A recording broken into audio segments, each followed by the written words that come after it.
Budget and Finance Committee meeting. It is July 22nd, 2025, 10 o'clock a.m.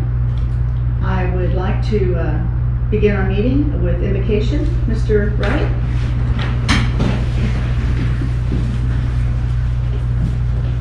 Let's pray.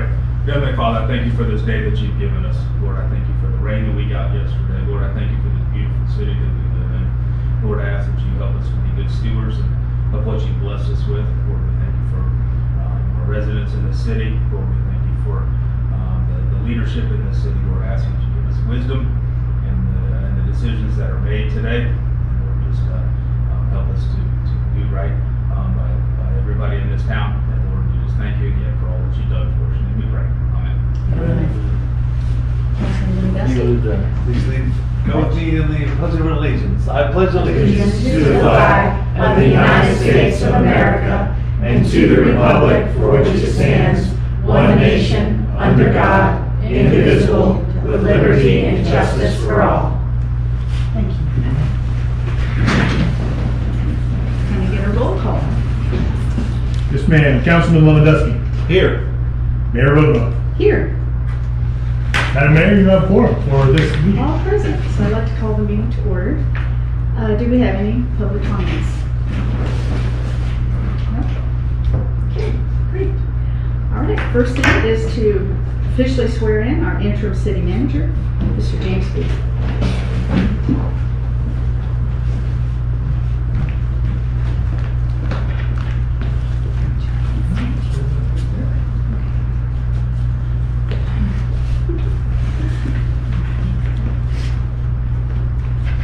Actually, we'll switch this up a little bit. Here we go. Yeah, there So I was like, something's not right All here. right, I know. I always get it correct as well. That's so we can hear, right?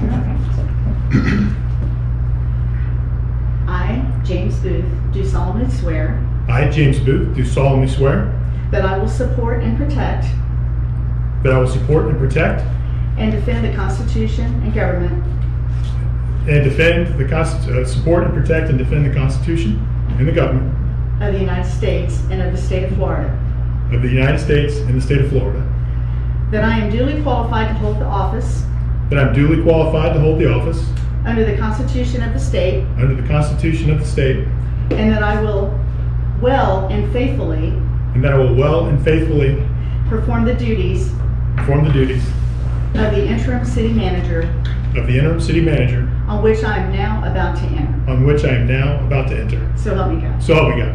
Excellent. Thank you. Thank you. We appreciate it.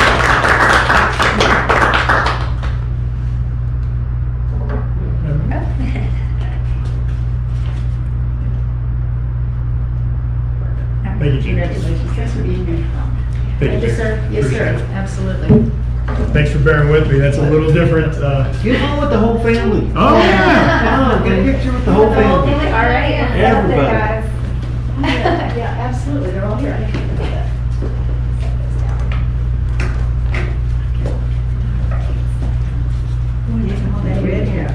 Stand my grandmother. There you go. I'll stand by for Callie and then look at Alex and Leanne. Does that work?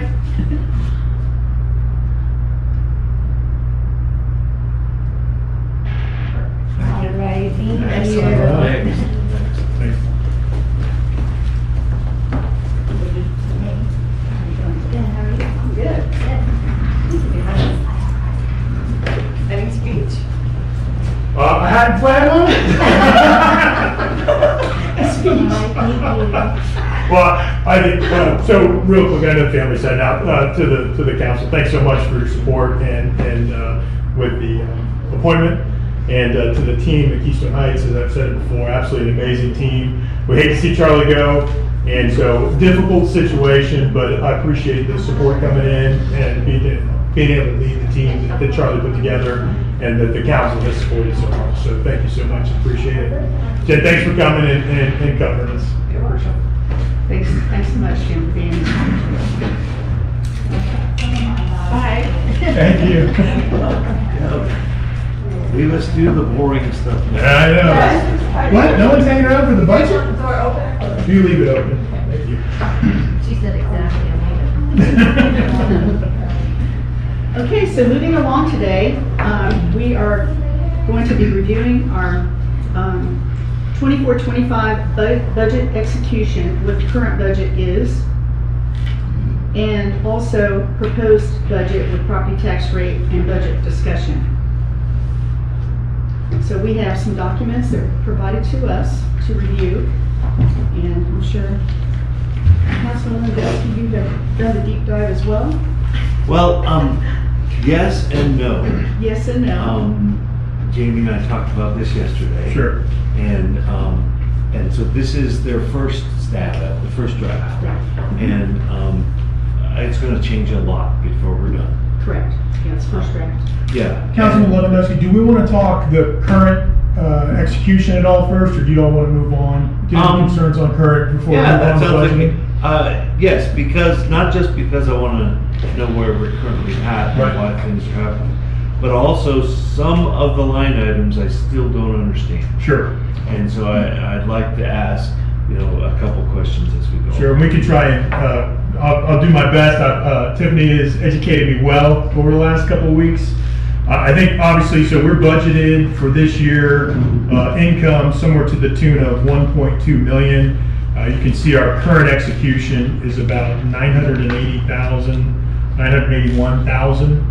And so we obviously do need to watch, any sources of income, and we'll check and make sure that we are appropriately billing.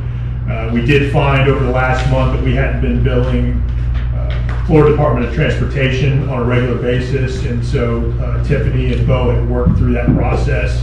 And so as we move into the next fiscal year, we'll do a better job of billing on a quarterly basis. And that's just that's that learning curve of all these different items that are on here and who we need to reach out to make sure that we're getting the right income coming in. And now just on the last part of the summary, if you go back to expenditures, we are, let's see, annual budget at 1.9 Oh, million. okay, so Okay. just to get the mayor caught up here, Sure. we're on this one here, which is October 24 through June 25, on that one, Oh, this one, yes. okay? And he started on page 2, Gross profits, or And total income, basically. up here where it says gross profits, we've had 981 out of 1.2 expected. That's what our budget was. The same numbers there, 981, right, at 1.2. Out of what, okay. So that's what we projected we would get as income this year. Right, And we have received 981 so far. right, more than what we predicted. Right, but the year, and this is through June. So this is the last, 2 weeks still matter. Basically, all, the first 3 quarters are fully represented, and the last 3 quarters of the fiscal year are not represented Right. as income The coming in. last one Yeah. quarter. Last Right. 2 months, right? We have 2 months. Well, left. actually, because this is through Through- June, Right, so it does not include anything from July okay, or August or September. Okay, So so the last 3 months. quarter is not included in this, and it's just that there too, it's through June. right. Okay, and that's just because Tiffany doesn't do things every week. She does it usually by a month, right? Right. Yes, sir, and I'll wait for the CPA This to is come in. basically. Come off the mic. Right. There you go. Hey, go ahead. Oh, and I have to wait for the CPA to reconcile my records. Right, right. So it's valid generally at the end of the month, after Tiffany's put everything in, our CPA comes in and then back checks it all, and then we can say that month's expenditures and income is a good document. So it's normally 30 days late or 30 days after. Correct. It's not really late, it's normal procedure. Correct. It's just after. So are these numbers though for June are good though? You did Yes, them a sir. little bit quicker than They have already been normal? reconciled. Okay, all right, so we're good. Okay. All right, so got that. We're Sure, all thanks. past that. Okay. So then, and I'm just talking big numbers, so then we go to the very last line of the budget, of the current budget, to go to total expenses, so that's on page 6 of 6. And you can see our annual budget was 1.9, and we have executed so far 1.16, so let's just round it up to 1.2 million, has been up through June. And so we are under executing the budget by a few $100,000. But, I mean, so it's, we will continue. We've got one more quarter to go. This will come up, but it certainly will not get to the full annual budget amount of 1.9, which is not a bad thing. If you look at our income, we've got there's some deconfliction that I've got to do and look in there and see what our expenditures are compared to the income, and see how we actually land this fiscal year. But it looks, and we're trying to account for that in the future budget. But it looks like our budgeted income, we've got less in the budgeted income, and we've had a little higher expenditures on the expenses for the fiscal year. So I'm going to continue to watch the current year's budget and see where we may be, the specifics on where the income may have not have come in where we expected, but also where our expenses may be higher. To make sure that we watch our execution as we finish out the last quarter. We really have 2 more months that we can control to some extent, and we'll continue to watch that. I'll work with Tiffany on those numbers. Well, can we kind of do that right now? Yeah, and so that all I want to do is give a quick overall summary, but Councilman Lovedes, we can dig in wherever you want, wherever the mayor wants to.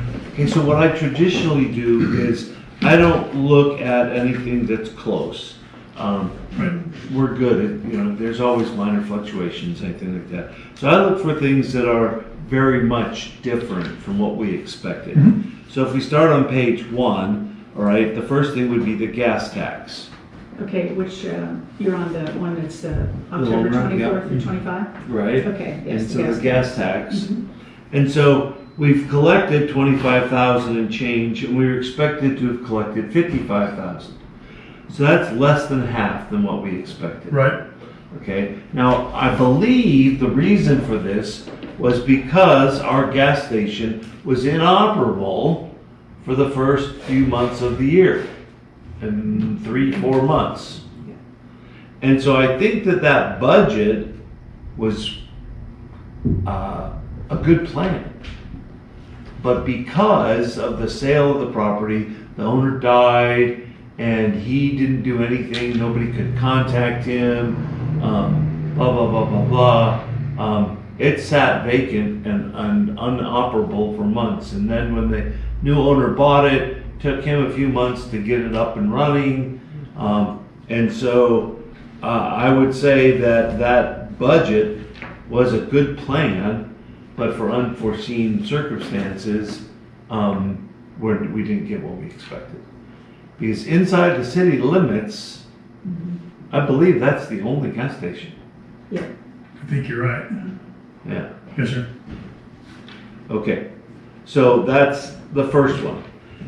CCUA is our water. Looks like we're on track for that. Electric. Looks like we're on track for that. Local communications service tax. Okay, why are we so low on that? Do we know? I do not know. We'll have to research it. Okay, now,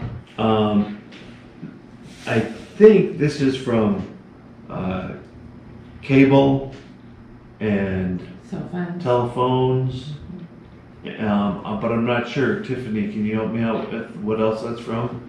I would have to research it more. Okay, so that is one that I would recommend we look at again next time we meet, and maybe we have more data.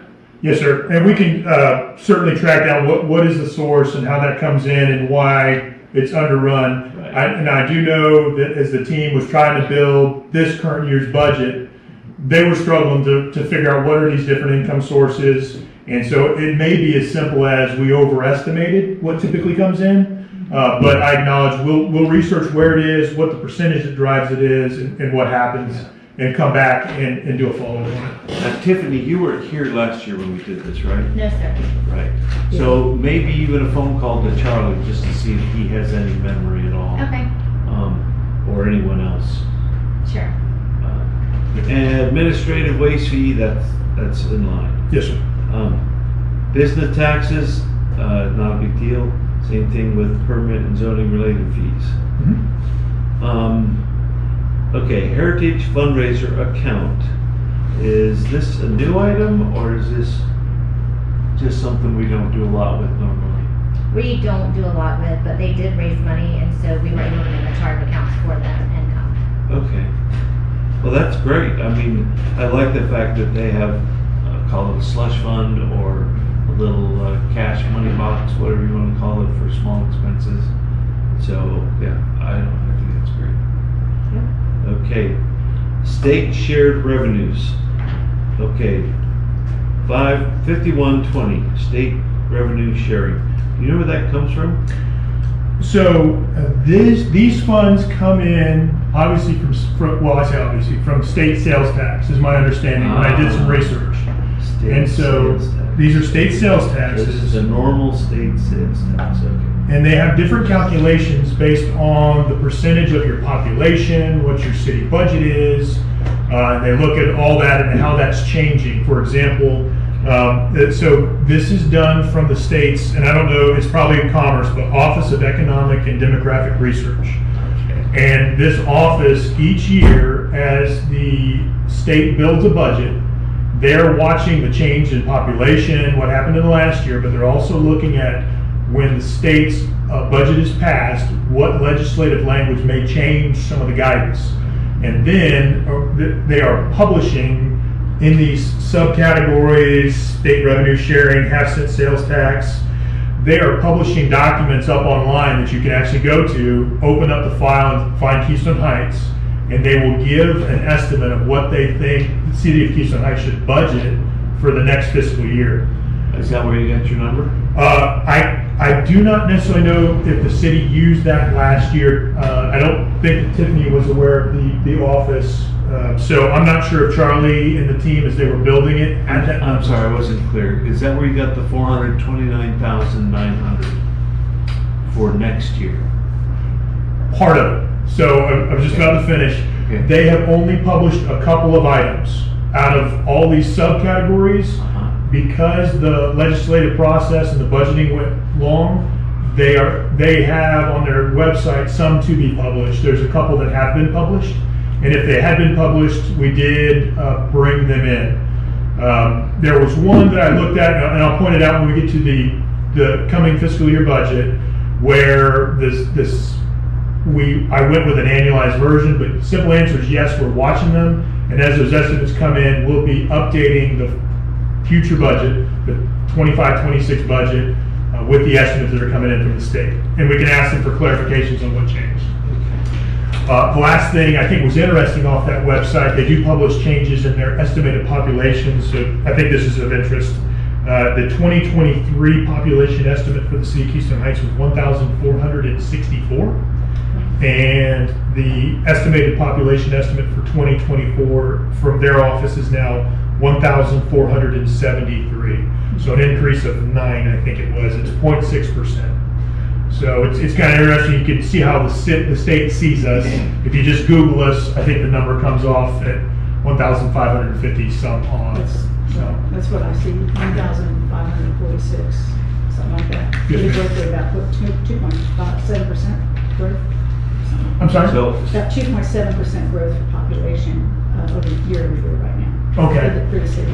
When At least that's what the data state shows. increase shows from this website, from this economic analysis, it's 0.6%. Oh. And then if you look at the county is at right around 2.6%. State growth off of their estimates is 1.6% for the previous year. I've been looking at it for the last 15 years. And what Jamie is talking about is from 23 to 24. So that's actual numbers. That's actual growth. And that matches the last decade plus. And the main reason is not because this area isn't growing at 2.6. The main reason is our city limits. We have almost no growth Correct. inside the city Very limits. limited, yeah. Right. So if you're looking at all the area around Keystone Heights and say, for example, zip code 32656, I'm sure you're right. It's 2.5, 2.6%. It's about 14,006. Yeah. The 32656. I'm sure that growth rate is correct.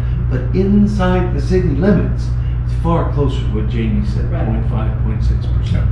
I think the next, any opportunity clearly for our city growth is going to be the Sunrise Estates. Right. And so when that happens, we're going to have an explosion. Right? Maybe 100 people, something like Yeah, that. but for us, that would be. But That's the city cool. needs the heights, yeah. That'll catch all Yes. kinds of attention. Yes. Okay, all right. So, for that one, I'm gonna recommend, if you look at the other sheet, and you'll see his projection for line item 5120 is almost 430,000. Compared to our budget this year, which was 251. Right. So I saw that, I made a note about that. Right, and so, It's like double. you know, this is another one of those, there's a huge change here. Yes, sir. Yeah. But I'm gonna recommend that because this is given to us by the state, that we just leave that as it is, 429.9, and say, when we get the more state data, please update that, and we'll talk about it again at that point in time.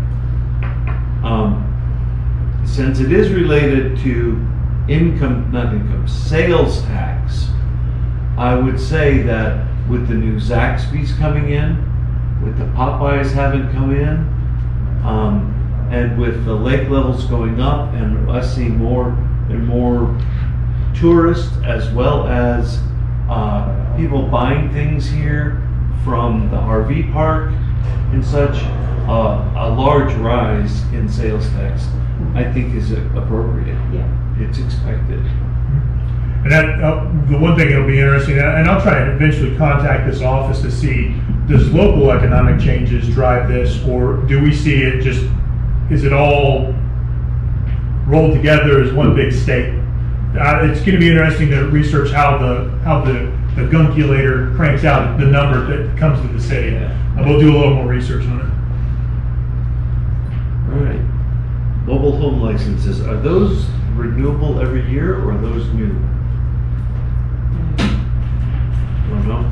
I'm not sure. There's gonna be I found that there's a document that defines all these that used to be out there. I just didn't have a time to try and find it and pull it that tells us what all these, where does mobile home licenses come in? And once again, is that just a local, or is that, a roll up that we get a chunk out of from the state? So I think all of these deserve some research so we fully understand what contributes to them. But I wasn't able to pull it before the meeting. That's a pretty big increase. It It's is. huge. Yeah. It's huge. And I don't think we have a lot of these in I city didn't limits. either. I So, did not think we had a lot of mobile homes, especially not new ones. and that's why I would think this is likely the city cut from a larger state pot of funds. Okay, But so I'm we gonna need put- some research. I'm gonna put a box there, that's another one to do research on. Okay, alcoholic beverage licenses. Now these are every single year. We should receive them every year. I know Brooklyn Boys is one of them. Brooklyn Boys, Stones. No, that's not in city limits. That's not in city limits. Nope. It just misses. It's right on the edge. Yeah, yeah. One's on one side, one's on the other. And let's see. And then probably the package store, the liquor store right there by the bait and tackle. Yeah, I guess they have to have a license too. I would imagine. Right. So alcohol sales Okay. tax. All right, so it was not in, or we didn't collect a dime so far this year?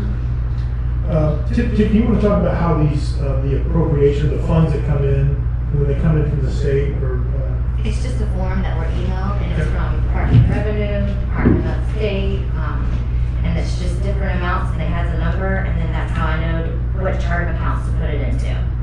But it's just a form that is emailed to us once a month, and it's from Department of Finance. And there's a Multiple. $0 amount so far from them. Yes, sir.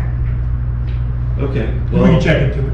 yeah, that would be one I would check into. That looks like we should have $3,000-4,000 from the state. For At least a that. couple thousand anyway. Right. Yeah. And the half-cent sales tax, that looks good. Looks better, actually. Yeah. Okay, at the beginning of the meeting, you talked about highway maintenance and billing them quarterly. So that to me, it seems like that's why there's the 0 there now, because we forgot to bill them. And so once we do send them a bill, they should give us the money back. Yep, and I think we've actually recently updated, some of those is actually starting to show, Absolutely. because we just submitted In a couple July. weeks ago, the beginning of bill, July. so. Okay. And we need $50,000, so we'll take it.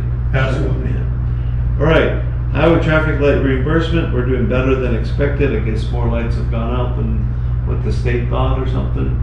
So, so really to describe these are all memorandums of agreement that we've entered into with the Florida Department of Transportation. You as the council approve those MOAs every 3 years, if I remember correctly. Bo gave me the nod. And so the highway maintenance is our crews out there mowing and picking up trash along Highway 100, and Highway 21. The FDOT street light reimbursement obviously is DOT lights. That reimbursement comes into us if we have to do any maintenance or repair. We build them out, and we also have a requirement to inspect all the lights. And so that's our payment for inspecting the lights, but also funds to do any maintenance that are required on them.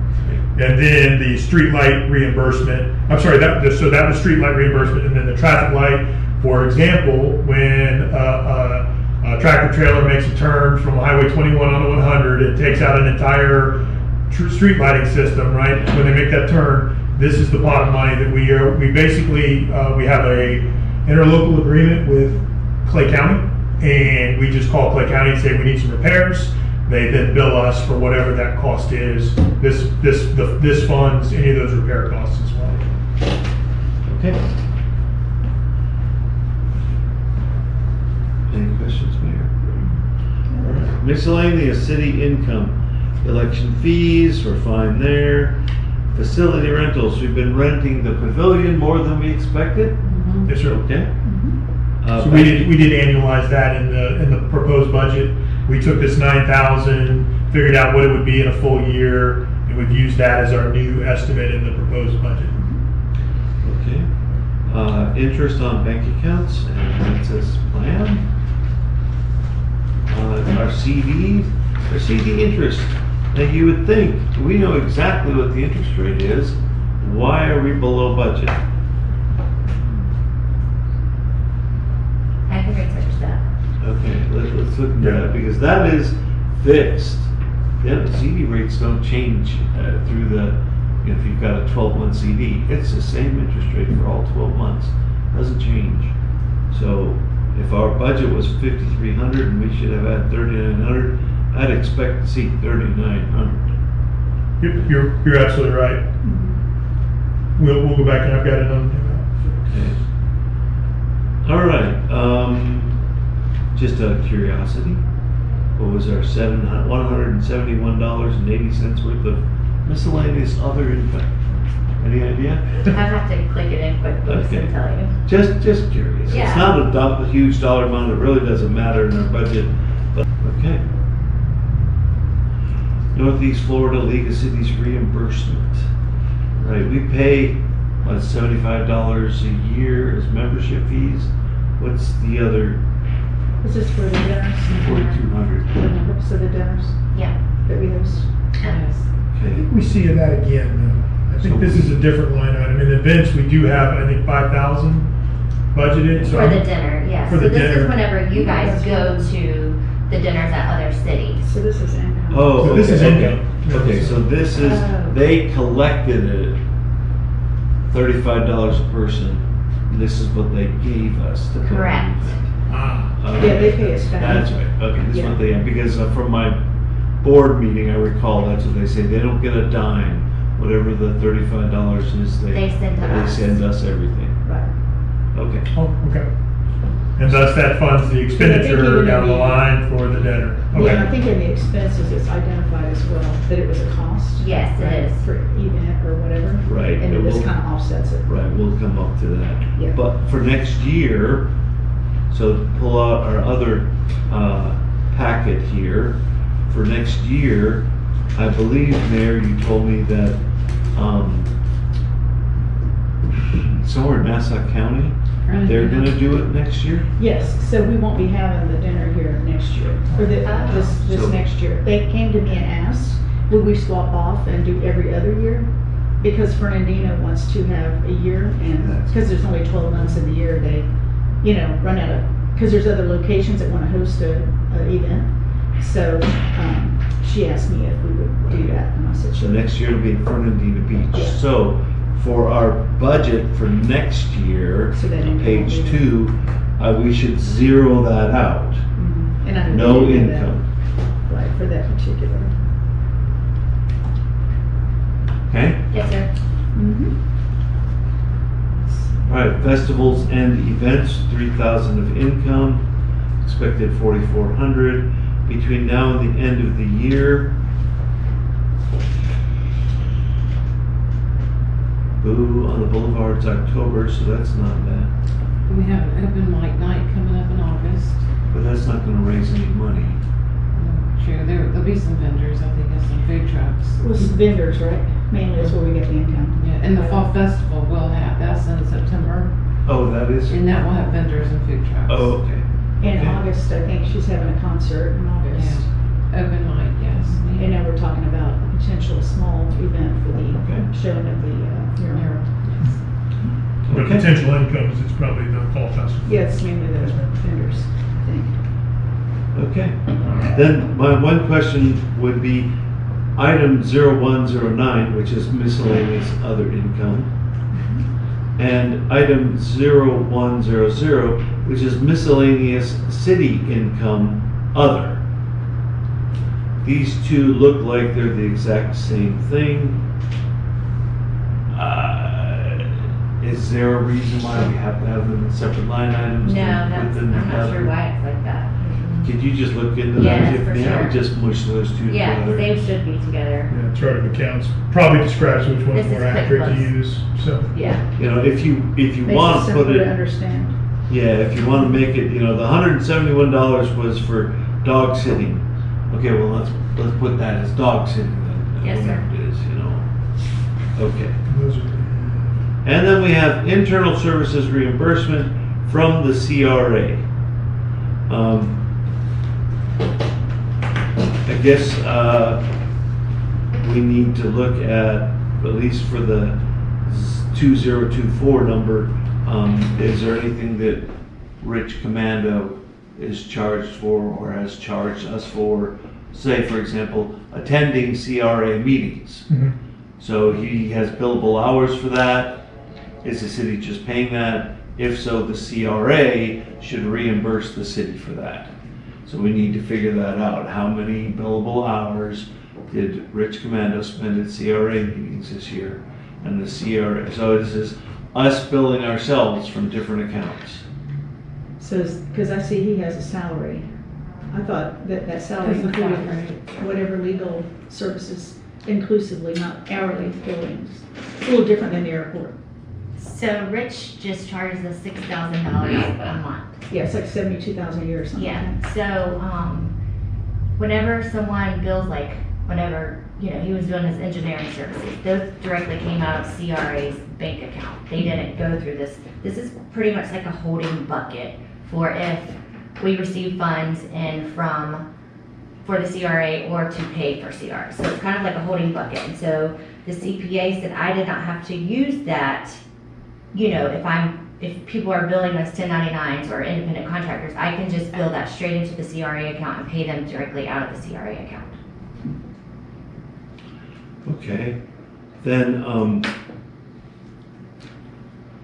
my thinking, and correct, I could be wrong in this, is that there ought to be some CRA reimbursement to the city for Rich Commando's time.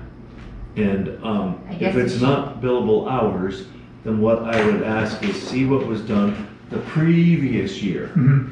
Look at, previous years and maybe use one of those numbers or something close to that. Well, or I think, I understand what you're saying, Councilman, and what, I think to try to get in between what Tiffany's saying is let's say if Rich Commando's at a total of $72,000 a year, that maybe what it should be is 12,000 of that, or whatever the number is, we just pay directly out of the CRA fund, and we reduce what we budget in the city general fund. And so you wouldn't necessarily see the action on the general fund, other than seeing, you know, maybe the next year we reduce the total build cost for legal support to the city in the general fund. Because what Tiffany's trying to say is, instead of kind of showing it and doing multiple Like entries in the yeah. system, just go bill direct against the CRA budget. And maybe Rich can just also bill us too, you know, like, hey, I worked this many hours, so, you know, he can also send us 2 invoices instead of just one. And So it's is his, does he have a contract with us for that amount? Is that how it's written in the contract? Or does he just send us a bill that equates to the 70,000 a year? He just sends us an invoice. But we do have a contract. We do have, that's what I Yeah, thought. for 6,000. Okay, does it say something about inclusive for CRA type, or just That I'm all not legal sure of. services? I can look it up for you. Yeah, I'm just trying to clarify an easier way if you need to separate, and I understand what you're saying, taking a chunk that goes into the CRA and comes out of the CRA for the support, right? And maybe he can just give us a ballpark and just put it in writing or something, so we can support it that way, because the CRA fund is so much limited Yes, by exactly. subscriptions. It just gives us support to prove, you know, our point there. Does that make sense, Dan? Yeah, and you can do it multiple ways. And if we do it the way that you just described it, though, I would expect in our budget, not the CRA budget, a reduction of the Yes. $73,000 expense. Right. Exactly. And That's say if right. it was 12,000 paid for by CRA, then we would only have 60,000 in our budget. Yes, sir. We don't have that. Correct. We have 72. Yep. So therefore, because of the way we budgeted for this year, Mhm. I would expect that the CRA would pay the city, because the city's paying 100% of the full bill. Right. It's not coming from anything out of the CRA budget. Okay, I so you can do it either way. We just gotta have the numbers correctly reflect how we are doing So in the past, I'm assuming we did not pay him from the CRA.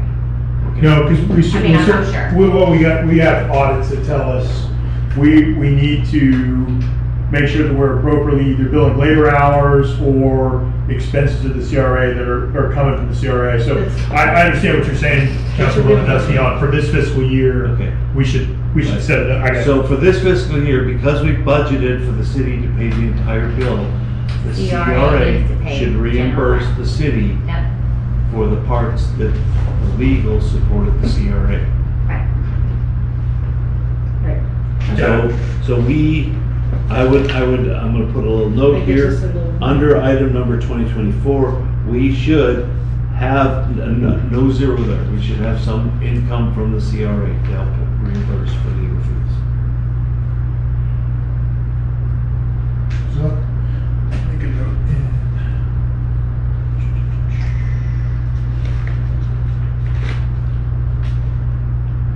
As for item number 2021, it would appear to me that we had expected some kind of city cost to support the CRA, at around $16,000. And that nothing has happened with that. So my question there would be, what we were expected to use that money for? I was not on the budget committee last year. Well, I don't know where we budgeted the 15,000, but what I can tell you is James Booth LLC, like Tiffany was describing, was billing, the labor hours that I put in on the CRA is what I would send that bill to Tiffany, and it was coming direct out of CRA. And I think Tiffany had this built, if I remember correctly, it was for labor hours.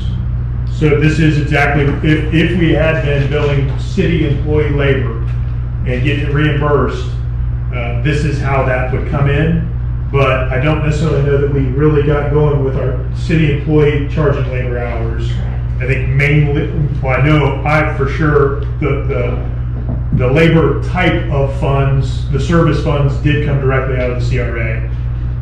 And so we have not ended up using city employee labor hours in this process, but we've got a couple months left, and we certainly need to get that corrected and start using some of this 16,000 that's in there. Okay. Yeah, this is from January 24. I'm seeing here, where's the reimbursement? See reimbursement general fund. See what's zero. So annual budget was 34,000.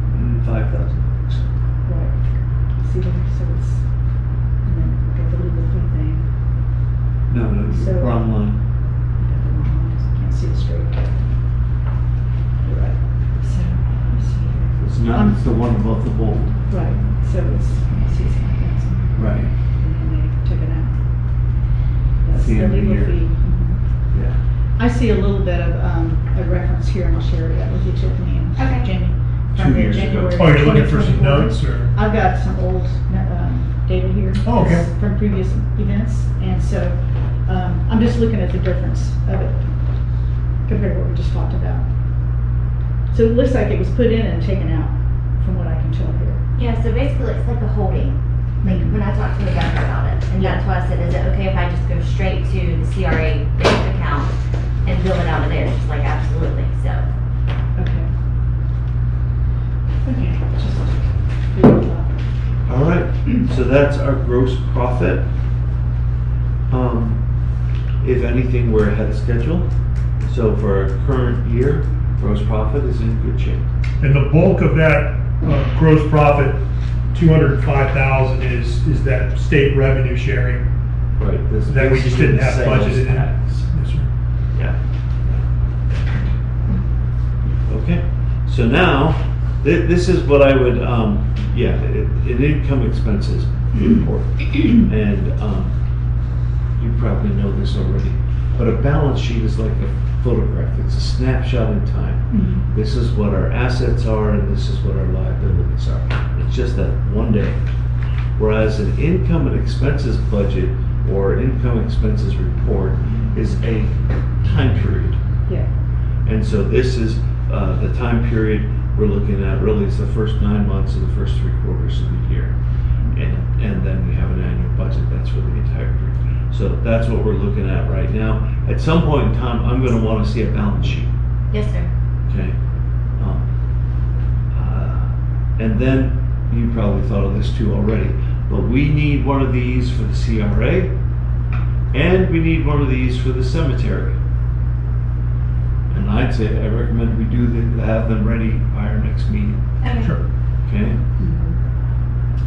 But this is the most important one, this one's the most difficult one, and so it's right to start with this one, but we gotta have the other two also. All right, so now we've done the income part for that time period, now we're gonna do our expenses for the first 3 quarters. Festivals and events. Okay, the Northeast Florida dinner cost us a little more than we thought it would. That's okay, I think we're okay with that, right? yes, it looks like they reimbursed us 433. Right. So it costs us almost $900 more. But for next year, zero it out, zero it out. It's not gonna be an expense next year. And then we just have to remember, 2 years from now, Add it back in. yeah. Yeah. So hopefully you're still here, Tiffany. I hope so too. Yeah, and you can remember all this stuff. I'm trying my best. All right, the next line item, 4100, is our gift of money to the Friends of Keystone Heights Mhm. towards the centennial, and that's right on track. We're not gonna give them any more, so that's what our budget was basically. Materials and supplies to support festivals and events.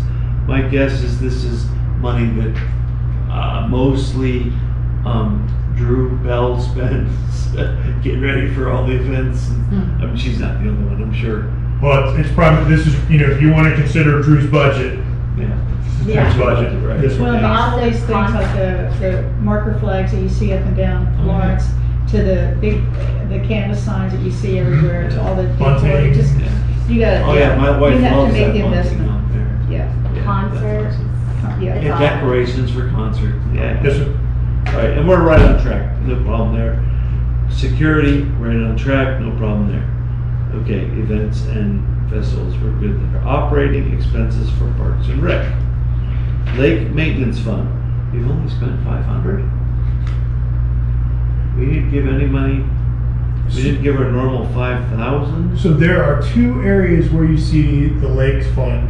You see this, this one, which is $5,000 in it, and then there's another Lake Fund further on, I think that we budgeted 75,000 for. Yeah. I'd have to find it, but it is later on, so I think that's probably the one you're thinking about, which we did expense Well, it's- 20,000 out of this Yeah, year. it's under transfers and community support, and Okay. that's where we did give them 20 grand. Okay. All right. Our pledge to Solo was to give $5,000 a year with a maximum of, it's either 25 or 50, I can't remember. Might be 25. And so this year we voted to, out of the Lakes Fund, and this is where the balance sheet comes in. What we have sitting there left over from the previous years of always putting in this 5,000, 5,000, 5,000. And I thought we had like 40,000 there. And then they came and asked for money to support, to buy the lobbyist for 2 months in Tallahassee. And that was 10,000 a month? I think that was, that's the 20,000 that I was referring to. that we Right, expensed. so I think, so that is here as an expense of 1610 on page 13. Not 13, page 3. Page 3.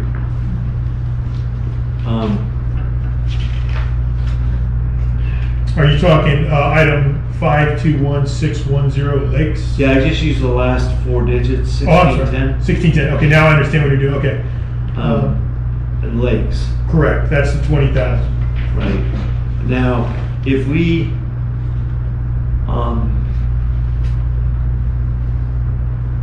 see, this is where, that we need that to come out of our set aside for the lakes.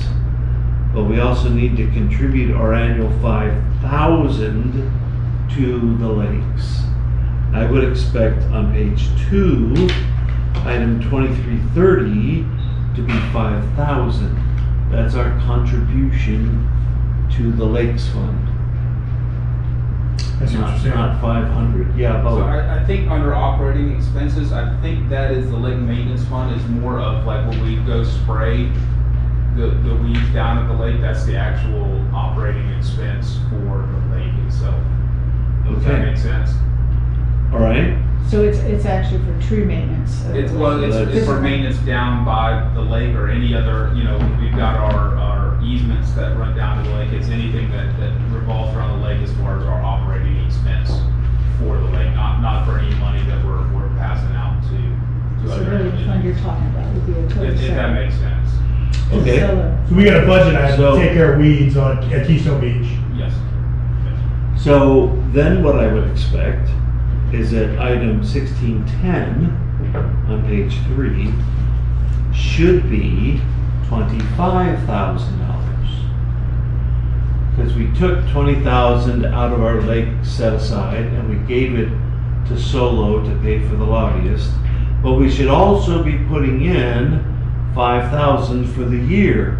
We promised to give them 5,000 every year or to set aside 5,000 every year.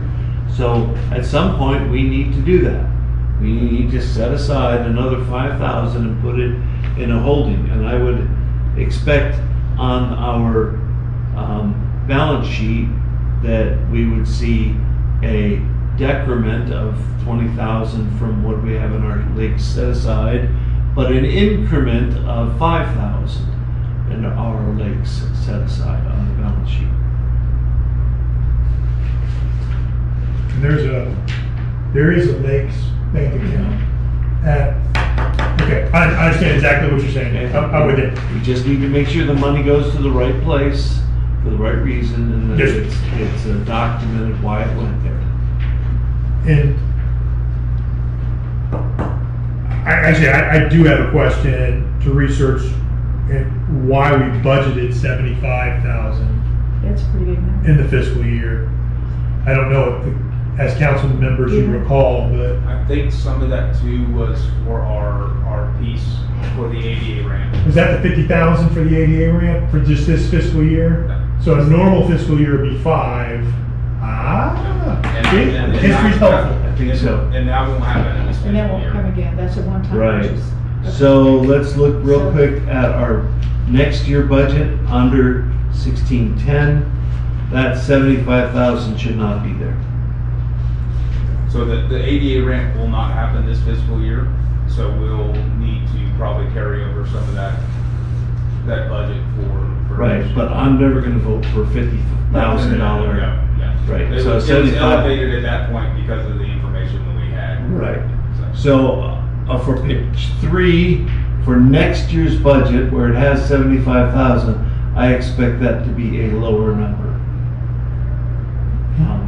Right, it'll be, we carry forward into the next budget year, that one will be maybe 50,000 for the ramp plus the 5,000 annual, but ultimately, that should be a $5,000 a year unless we do a specific action that we budget in. Okay. I'm talking through my understanding, I apologize. So I'm putting that at 55,000. So can the ADA ramp be coming from the CRA It is- versus our operating, It is in the area, right? so it's completely legal It's that in, way. it's in the map. Yes, That's what I'm asking. if that's where the So- CRA board and the city council wants to go, there is a Parks and Recreation category that we built into the CRA plan, which would give us the authority. Because just like Dan said earlier, having a CRA showing that separate, different things like that, so we can see a little more definition of those specifics, I think it'll make it more clear. But I don't Yes, see ma'am, a we- reason we- why that ADA couldn't come out of the CRA if we had to do that. I like that idea. I think. Because it that- is, that's what it's in that zone. Yeah, so I agree with the mayor here. I think that this should just for next year read 5,000, just our normal 5,000 contribution. But the CRA budget needs to have in it the 50,000 for our ramp to go down to the fishing pier. And then the annual should only be like 5,000. Yep. Yeah, that changes a quite a bit. Okay, so this was, we were on page 2 of this year's budget discussing 2330, the lake maintenance fund. And if this is just for like removing lily pads and other stuff down at the beach park, then 500 is probably a low side, but 5,000 to me is a high side. I would say probably something in between. 2,500? 2,500 as a budget? Unless, Probably what you do is look historically at what we've spent over the last 2 or 3 years. yeah, We've had the same contract Jeff fits for years and years and years down there to see what we spent. So, And it may just be one event, cost you $5,000 to do it, so. Right. We'll So research he it. also does like when we have to pull the dock out or pull buoys out or replace buoys and the lake maintenance, anything that involves the lake maintenance down by the beachfront. So. Not necessarily equipment managed, I mean, like stuff down there for maintaining, like the kids' park area, the stuff they climb on. So that would. So that's a separate, that That's comes out a of a separate, separate. this is strictly to the lake. Again, It's strictly lakefront. It's strictly area. lakefront, yes. Okay. the only consideration that I'll bring up, and I'll let you guys, you're smarter than me and you're in the city, but in the past, when our lake levels were higher, we would go and put a barge in the lake, and we'd fire the fireworks off the barge. And because the lake levels have been so low, we have not done that for a long time.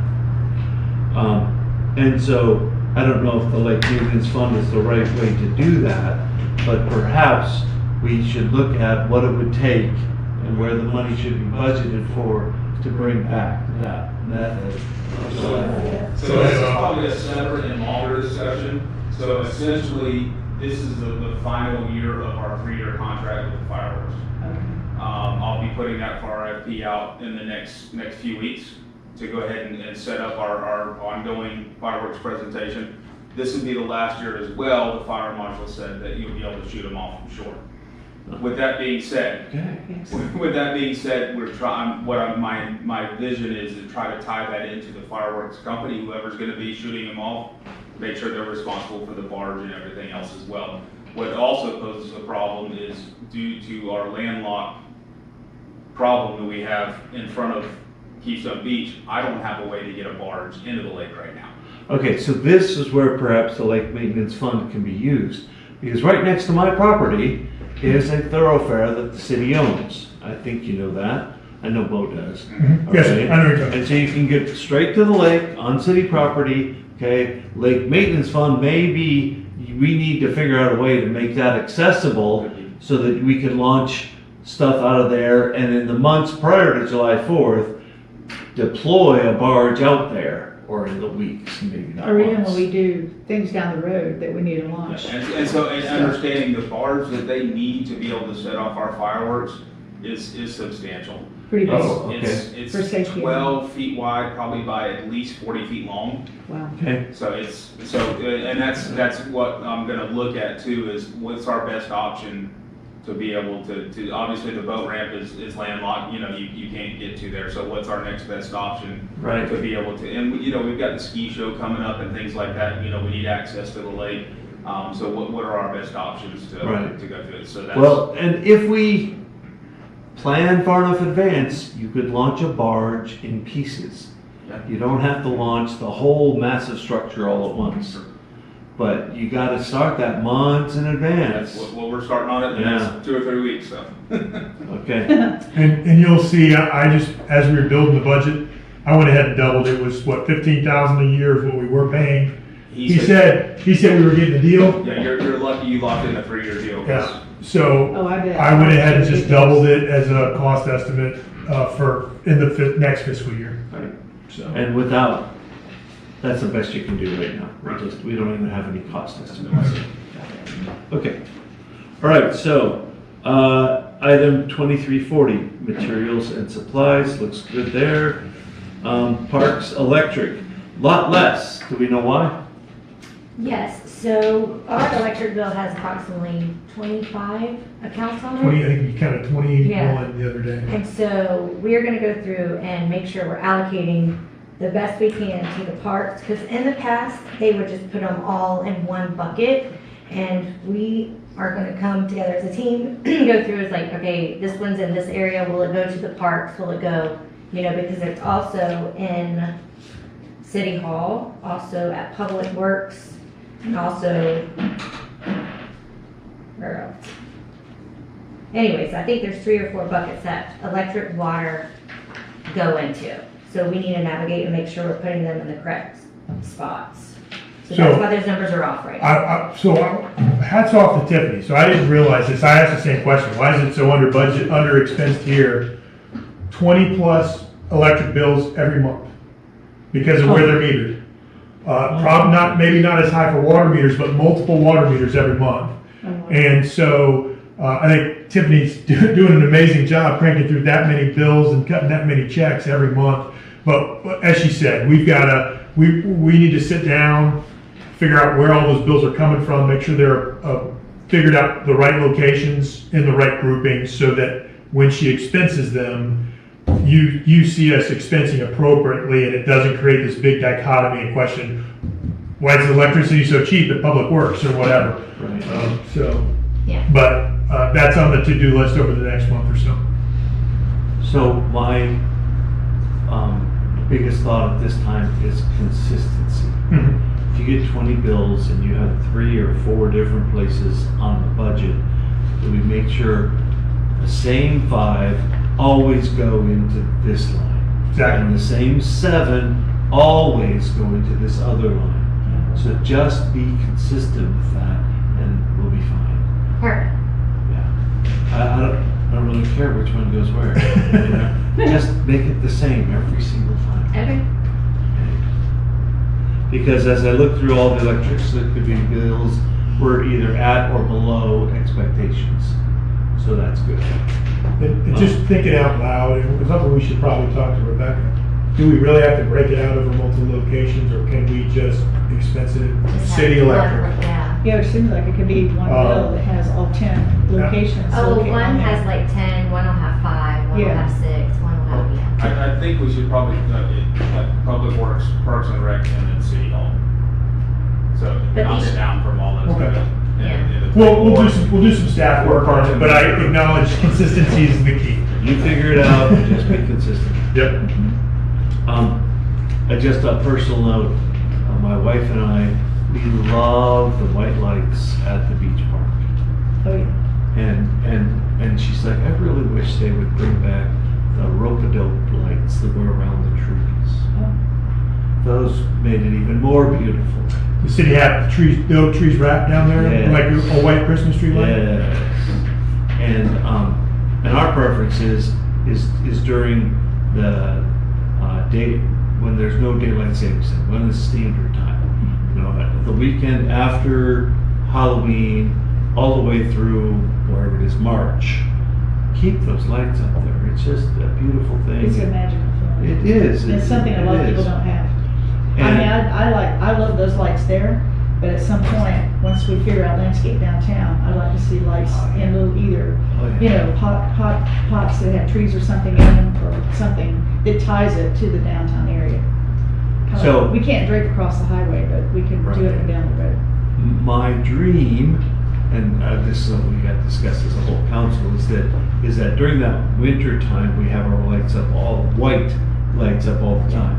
But then during the holiday season, somewhere around Thanksgiving to somewhere in early January, all the colored lights go up. Yeah. And that makes it the holiday season.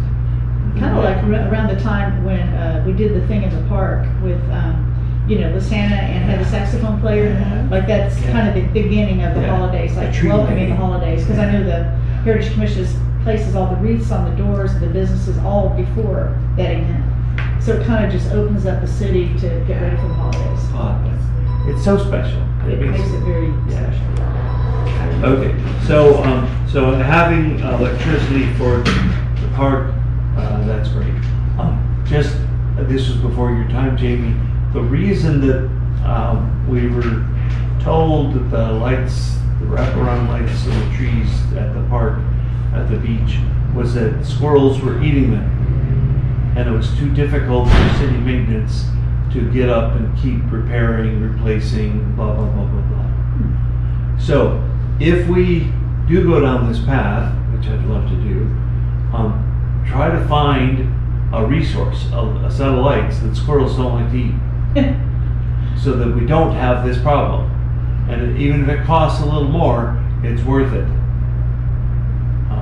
And it'll make everybody happy, and it'll save a bunch of pain from the city staff. Foolproof lights. Squirrel-proof lights, yeah. Yeah. Voters. Just trying to think ahead here, you know, prevent problems from happening. All right, Parks Water, I guess that's from our bathrooms and the pavilion. So it looks like we're good with that. And then equipment maintenance. We're pretty close on schedule. How does the equipment maintenance differ from the Parks and Rec, not Parks and Rec, Public Works equipment? So whenever I receive invoices from the field, they'll put on what, you know, what they were having repaired, what chart of accounts it goes to, because I've gotten with Garrett, and Kenny was pretty good about it as well, telling me like what the repair was and what it was on and what chart of accounts it needed to go to. Okay, so Bo's in charge of that now? Yes, sir. I think most of the equipment maintenance you're seeing there, a lot of that is from the generator. As that ages, we've had to have a lot of work going on this year. So. Okay, and that's the one right out here behind us, That's right? correct, yes, sir. And there's a separate generator maintenance line item. There is, yes. Yeah. So that might be the one you're thinking about, though. This would be, so we're talking Parks and Rec, and I forget, I think it's in City Hall, wherever it's at. There's I think it's a $15,000 generator maintenance. We can hit it when we get there. Okay. Last time I was on council, I asked for an inventory of all items costing $1,000 or more. And then the next step was planning for replacement or major repairs. All the capital items. Yeah, CIP, Capital Improvement Plan. And so, I don't know if that has been done, since Charlie took over. But that is another thing that is financially, I would say wait till after the budget is done, wait till October. because you're gonna be busy with the 3 budgets between the cemetery, the CRA, and this. But if Bo can start a list of all of his equipment that's worth $1,000 or more, maybe that's not a good number. Maybe, that was a good number 10 years ago. Maybe 5. Maybe 5,000 is a better number, yeah. So I will tell you as well, we recently signed up through iWork, who does our permitting, who does all our permitting. They do our business licenses, code enforcement. It's a platform that we use to be able to keep everything in line. We recently signed up for a work management side of it, where not only can citizens engage if there's a down tree or a drain that's plugged or a sign that got knocked down, that's one side of it. But it also gives us the availability to do work orders and also an availability to inventory all of our equipment, has logs on when we did a brake job on the car, got an oil change on the truck, whatever it is, gives us options to be able to log that and identify that and keep a running log of everything that we got. So that would probably be a good platform, to use for that. I say that'd be a good subset, but I mean, I want the building here, that's an asset. The pavilion, that's an asset. The Geneva Jungle, that's an asset. So we can plan and not react when we need to do things, and we can actually put it in the budget. Okay, this year it's time, we need to buy a new truck for Public Works, so put that in the budget. But we're not just saying, oh, well, the truck broke down, it's gonna cost more to fix it than it is to buy a new one, and so we deal with it as a reaction rather than a plan. Right. So that would be an October task. Yeah, I think the beauty of doing that, it just reminds me of my old days in sales, and we looked at capital equipment and looking at the life of it, and when we would project to replace it, and also capturing on the cost. I know we went through this 2 years ago with our copy machine out here. Wendy probably remembers, and the maintenance on that thing was ridiculous. I mean, dollars amounts, and it was just, they kept putting money into it, and at some time you just got to sit back and say, we just need to cut bait here and go, we need to move on, this thing's 15 years old or whatever. But it's a good way to kind of look at your assets and know when you've got a big purchase versus having a fire drill. And that way I think it just makes us all feel a little more comfortable. No big surprises except for things that we don't know about. Absolutely. And if you want to know what expected life is, the best source is actually the IRS tax code. If you own a business and you want to depreciate the equipment, the computer, I believe it's 3 years. A vehicle, I want to say 7.5 years. A piece of property, I owned a rental home, it was 29.5 years. Weird, I don't know why. But look at the IRS tax code to say, how long should we expect this piece of property, whatever it is, a lawnmower to a building, to last? I would start with the IRS tax code and how the life cycle cheat sheets for that. Okay. Are we done with page 3, man? Yeah. Okay. Page 4. Okay, copier maintenance, looks like we're on schedule for that. Postage printing, a little less than normal. And my preference would be don't reduce that, keep it. It's not a lot of money. It's not gonna get less though. With postal service. Yeah. It's like, Yeah, although you did increase it, okay. So you didn't go by what we actually spent, you increased it.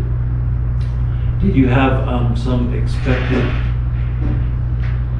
we're talking about 3440? No, you In the decreased it. future, I decreased it, I think I cut it in half, if I remember correctly. Yeah, you did. Well, And okay. did you, All right, that's fine. It's It's not a lot of money. I think we've only done maybe one mailing from here. Yeah, Drew did something, I think, a while back. yeah. And there was Okay. something we sent. All right, that's not a big deal. Okay. Advertising. Okay, so we had a lot of money planned for that. Trying to think of why. Maybe we thought because of the centennial, we'd be sending out more stuff. Yeah, Bo? We also, anytime that we have a planning and zoning anytime like, that we have to advertise in the paper, that can get expensive very quickly. Yeah. So anytime we have an ordinance, we have to do Truth in Village, we have to advertise, planning and zoning, we have to advertise. Plus any of the RFPs, right? Any of the RFPs you put RFPs, in. if we're gonna do a project, all that goes into the Newspaper. advertising. Still bids. Play today and monitor. Yeah. So, I have many dreams. Okay. Another dream of mine is a published community calendar. And I even worked with the Keystone Herald at one time, did a bunch of research, and I put together a month calendar to be published in the Keystone Herald that would show church events, car shows, as well as city events. And I think most of you know, I keep pushing on the calendar. I called up and bugged Charlie at least once a month, if not more. Charlie, the calendar on the website is messed up. It had Veterans Day in September. It didn't have meetings or events on the calendar. I mean, there was one thing after another, after another, after another. And so one of my suggestions to him was to hire a director of public relations or public affairs. And that person would be paid $500 a month, basically about $125 a week. And if you set it $25 an hour, that's 5 hours a week of work. And that person would do things like publish a calendar, keep track of the calendar, or write 1 or 2 articles for the newspaper every week, so that the newspaper gets good data on what's going on in the city, and then other things as they come up. So the idea now, and I put it together with postage and printing, is I've always had this battle going on, is that when you put in the newspaper, it's almost like inviting everyone, not just city residents. And the Lake Region Monitor and the company that owns it will put it in all of their other papers. So you're advertising it to Stark and all of Bradford County and beyond. And I don't like that. And so now I'm thinking you hire this public affairs person, we combine it with our postage budget, and it is a quarterly calendar of events that is sent via mail only to the residents of the city. I would think this would be something we should discuss as a council, but I call it an epiphany. I think I put together a solution to a problem that I've been having for more than a couple of years about how to do this, how to get the citizens info about what's going on inside the city. I don't know, what are Do you your have thoughts? anything to add to that, Charlie? Do you have anything? Sorry. We have been coordinating with, and actually Drew and I are going to have another meeting with a candidate to do the first part of what you were talking about, which is kind of that social media, watching the calendar, making sure that things we're publishing on predominantly Facebook to start with matches with the city's website and the calendar syncs and all that. The addition of trying to pull together a quarterly calendar and publish it, we'd have to look at it and understand. The candidate that we have is probably going to come in from on that earlier side at that $500 or $600 mark. We think that person is quality, and it would be a contracting action. And the person we are talking with is looking at trying to use the strategic plan and I'm just going to call it the pictures and the standard of how our strategic plan looks, and try and use that in Facebook as almost like a branded look to our Facebook posts. So, if you look at the Clay County Chamber of Commerce, when they post, it always looks the same. It's got that clean look to it, and so we're trying to use what we think if we go with her and City Council approves it, we'll go with that standard look from our strategic plan, and all our stuff will look the same.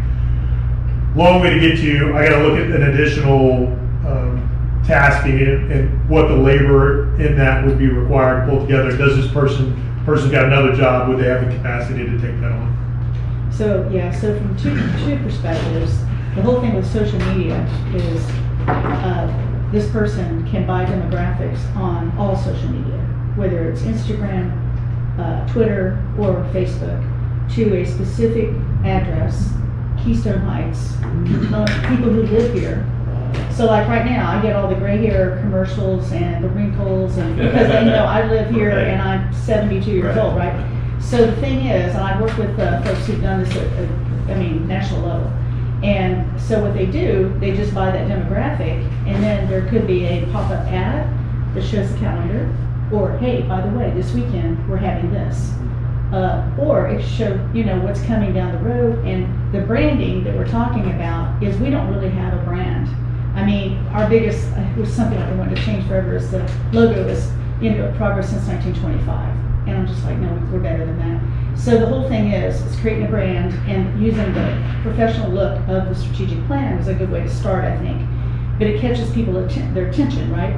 So anybody who's scrolling Facebook that lives here, and it could be teenagers, it could be people that are 80 or 90 years old, doesn't matter. They can see what we have going on. The other piece of it is what was the other thing I was thinking of? Sorry, I lost my train of thought. But it's a twofold thing. I do think, I like the idea of mailing, but it is expensive. And some people just may not either open it or they may pitch it.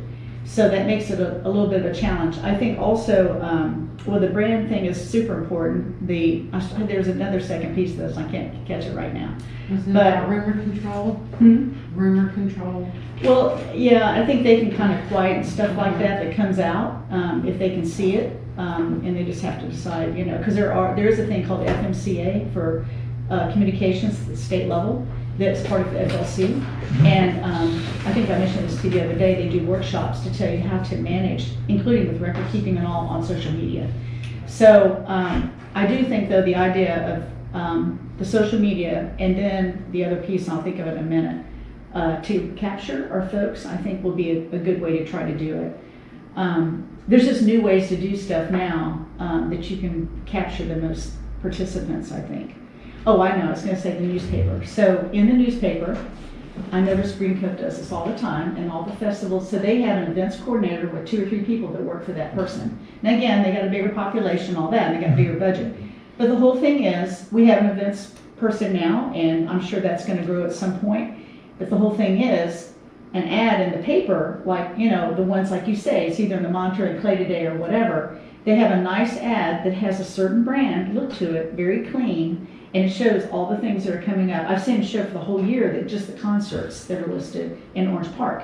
In Orange Park, it shows concert is this weekend at the park, here's who's playing, and they attract bands that are quite well known. And again, this is free to the public, so it's just between the two, that's what I think. And the newspaper and social media will probably get us the biggest bang for our buck in trying to reach folks, not to mention having a correct calendar on our Facebook page, on our website. I agree with you on that. I think that we had so many changes that happened last year, because remember, we went to a whole brand new website. There's that. And it's just, and then we have trying to hire folks and all these things trying to get going. But mid-year really is when everything was starting to be somewhat fluid. So There was an additional problem, and I hope Charlie shared this with you, and that was the company that did our website was proprietary. They didn't want us, the city staff, to be able to do anything. They tried to force us to go through them to make any changes to the calendar at all. I think it's been remedied. So Drew was trained eventually, because I kept pushing and pushing and saying, this is screwed up, this is screwed up, this is screwed it just up. makes us look bad. Yeah, and it was all because of this laborious process that we had to go through with the company because they were so proprietary about it. Well, eventually they trained Drew, and Drew said, it is so hard. To try to change it. Yes, it takes, she's got to sit down, she's got to clear everything out, she's got to clear her brain, and then she can focus on making the one change, because it takes so many steps and so difficult. Yeah, So I mean, we're already I've looking to seen, gain access to, I'll just call it the new social media position. Uh-huh. We're already coordinating, hey, can we gain access for that person to get in there and do that editing? Yeah. That's more trained in editing in a web page calendar environment. And you know, I see like our previous webpage was not intuitive at all. It was clumsy. Even I, knowing what to do, had difficulty finding things. And today it is more intuitive and it is more flexible. Like, for example, our agenda package would come out at 200 some pages long, and you could not detach. I'm a paper person, so I file everything that we do in a separate folder, so I can feel it, touch it later or whenever. And so the thing is, you couldn't detach it. You had to cut and paste it to get it into a separate document to save it. Whereas now we can point to the PDF and we can save it. Could it be better? I think so, probably. I understand it's been really difficult to work with over time. The front end of it. The front end of it. When you're editing this agenda and linking things, Yeah. it doesn't automatically spell check. So there's we're going to keep trying to work with them on it. And Because I know there's a lot of other vendors out there. I get emails all the time from people who do web pages for municipalities. But you know, I just whatever it is, I want it to be welcoming. You know, I look at other cities their websites and the simplicity of it, how you find things. You know, events that are fluid, because our events change sometimes pretty often, the timeline and stuff. And you know, it just seems like they're more fluid or some, you know, I don't want our staff to have to be so frustrated. It shouldn't be that difficult. Yeah. I mean, it should be, I know it's gonna be difficult in the beginning, but it should not be after a year now that we still have some challenges with it. I think it's, from what I can tell, it's starting to calm down. We're not perfect. If you look at trying to marry up Agenda Plus Yeah. with the city website and then trying to get it linked with, with Facebook and getting information out on Facebook, there's some linkages we're still working through, but I will agree with you. Every time I go onto our website, I can find what I want pretty quick with a couple of clicks. It is a lot simpler to follow for sure. But so I think to summarize, Councilman Lewandowski, what we can do is we can research what it would take to try and pull out and do a separate quarterly calendar and potential cost, and then look at maybe what are some of the other ways and cost benefit between doing something digitally and putting it out on a Facebook. The newspaper, I know you're a little nervous about the newspaper and its broad reach. So businesses may not be. I want to change. Sure. And I want to adopt something Okay. the mayor just said here. I love her as much as I could. Acceptance of digital media, and I did not know that you could target Oh, yeah. Facebook by address. Absolutely. If we can do that, Age group, then that is great. address, yeah, there's always a lot of different particulars you can ask. Right, if they say though 32656, no, Yeah. that will not work. That zip code is way beyond our city limits. It's much, much more. But if they can target addresses through Facebook just inside the city limits, I think that'll save us a lot. But I would ask that we also take whatever we put on the web, and we have some hard copies, because there are, particularly the older generation in town here, they don't do social media. Right. Not at all. And so, not that we go seek them out, but we offer them the option. If you would like to get the quarterly calendar and you live inside the city limits, and maybe make one mass mailing out to every address in the city and say that, please let City Hall know and you'll get a mailed, and it may only be 20 citizens, but they can get it because they're not social media savvy.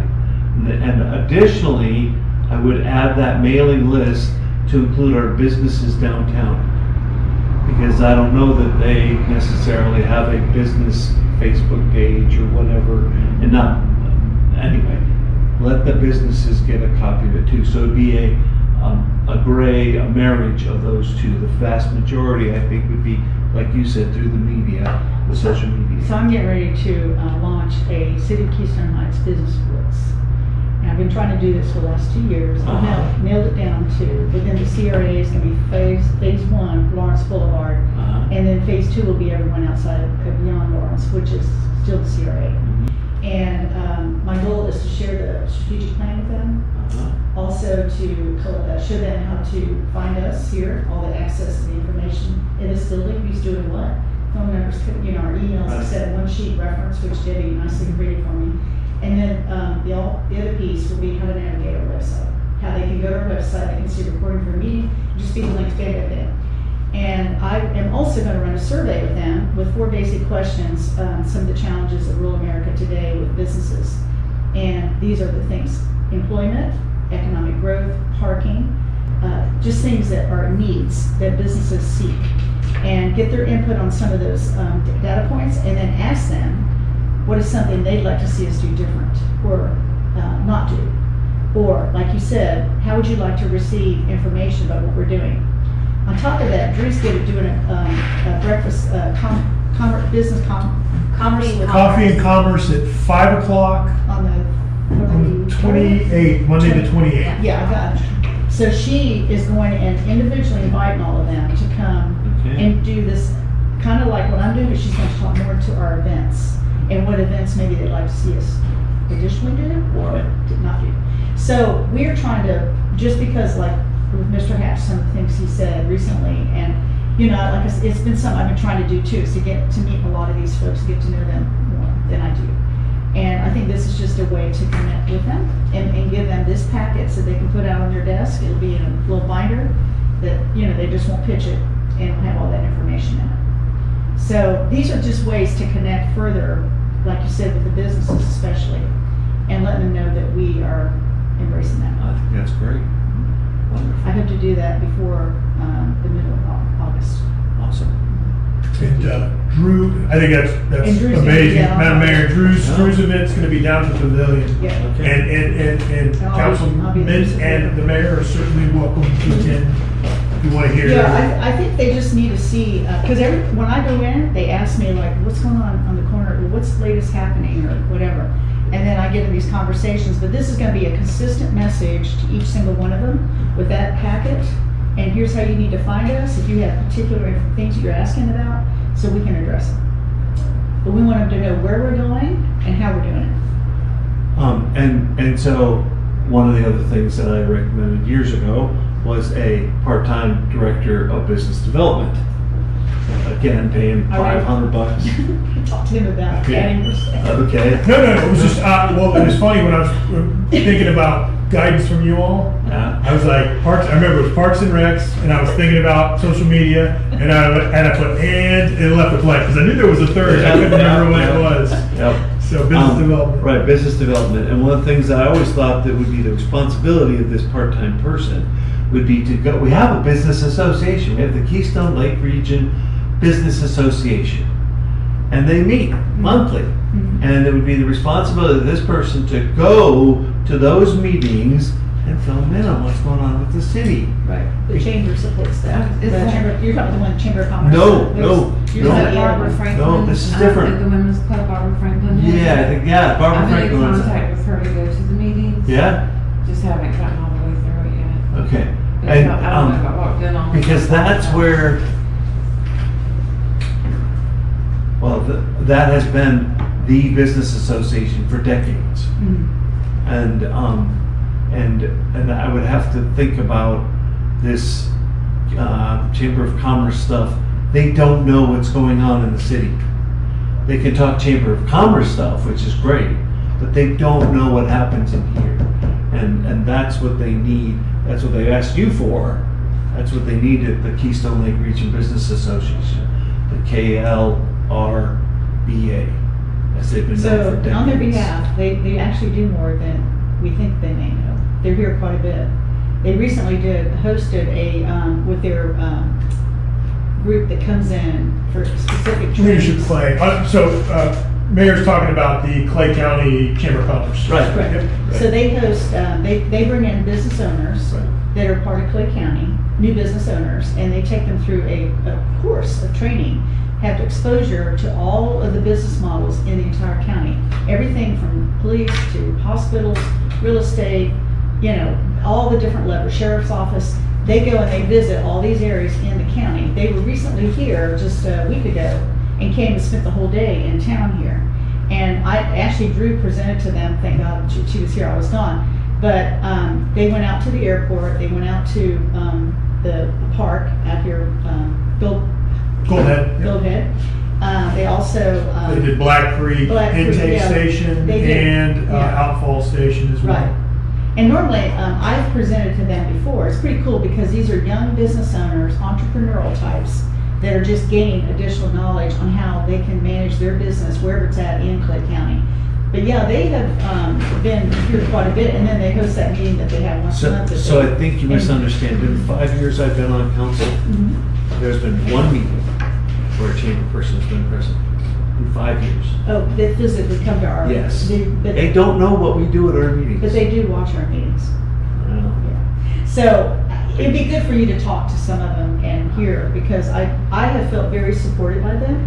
And they have invited me to numerous things that I try to attend. Like we are invited to this thing next week, right? The roundup thing? Yes, The the legislature. They're wrap-up, hosting that. legislative wrap-up. Yeah. And Yes. that's great county-wise, but the KLRBA, that is ours. That is the And I- people who live, work here, care the most. I have presented at one of those. It was held at the Women's Club. Right, now all I'm saying is that we have this part-time person, that they go and talk to them, because that is the local connection. And I think it's good to have a staff person that's focused on doing that. Yeah, I agree. The one other thing that I've actually talked to Drew about this, I would like to differentiate our events into two pots. One pot is just for the citizens of Keystone Heights, or just for the schools of Keystone Heights. So like when we do our 4th grade thing in April, Mhm. right? It's McRae and Keystone Heights and nobody else. And so for those kinds of events, only inside the city limits, only businesses, schools inside the city limits, they're the only ones who know that that's going on. Right. I don't want anybody else to even know about it. There are other events where we invite the outer community, the larger community, July 4th, Boo on the Boulevard. Okay? We advertise those differently. We approach them differently. When we do, in my opinion, when we do Chautauqua, I could argue that should be just our community. And we spend more money. We put out letters and we send mailings and we do Chautauqua just here. And maybe for the first couple of years until it gets bigger type of thing. But I think we should make a mental, conscious decision. This event is meant only for the citizens, or this event is meant for the community. And if it's meant for the community, I think we should step up to the county and say, hey county, we're doing July 4th for everyone in this area. We think you should support us with some financial support. Because our citizens are only 1,400. And July 4th, we have 5,000 people that attend.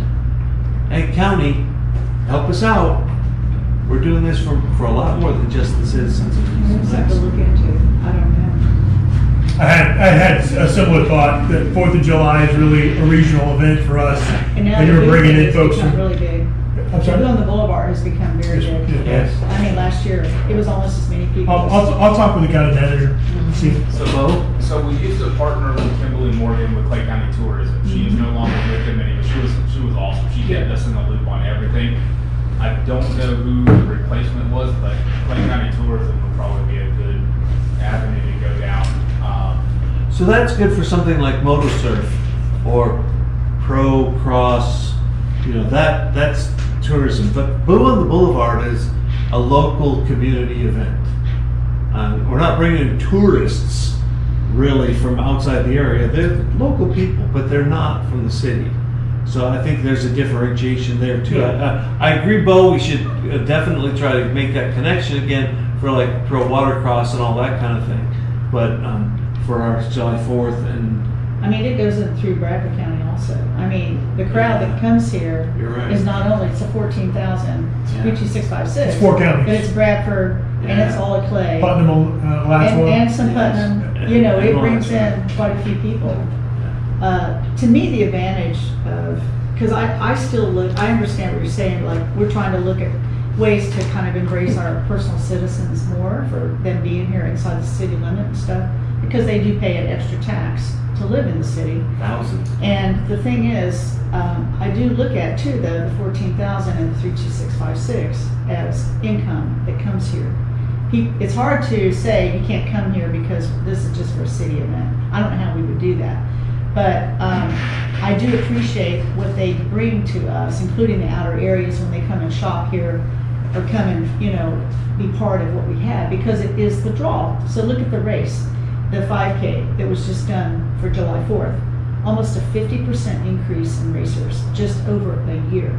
Wow. It was 220 last year, it was 420 this year. She literally only had, like, I think right at 200, it was actually less than last year, 5 days before the event. And look at how many came in and signed up for it. And I think what's gonna happen, I used to be a runner, it's when these events in these adorable little towns are going on and people wanna see the landscape and the feel of a community like this. Like our races used to go through San Marco and downtown Jacksonville, which is one of the most beautiful areas of the city. And that race went on that 15K there, it went from 5 to like 100,000 racers in no time. Of course, it's Jacksonville. But I think that what's happening is we may start becoming somewhat of a destination for people to come and enjoy our area, especially when this water comes back. I totally see that happening here. And I see it happening quicker than later, than later, you know. That race thing surprised me. And those folks, I don't know, I could find out from Carrie, like, where did they all come from? Be interesting to find that out. So, anyway, it's just an example of some of the events and how they draw people to come here. Okay, if we're gonna continue on for quite a while, I need a break, Okay? all right? The other way we can do this is, you see the process here, you can continue with the same process. You and Tiffany sit down and finish this line by line, look at the things. There is one other major change that I would like to see with this budget. And that is,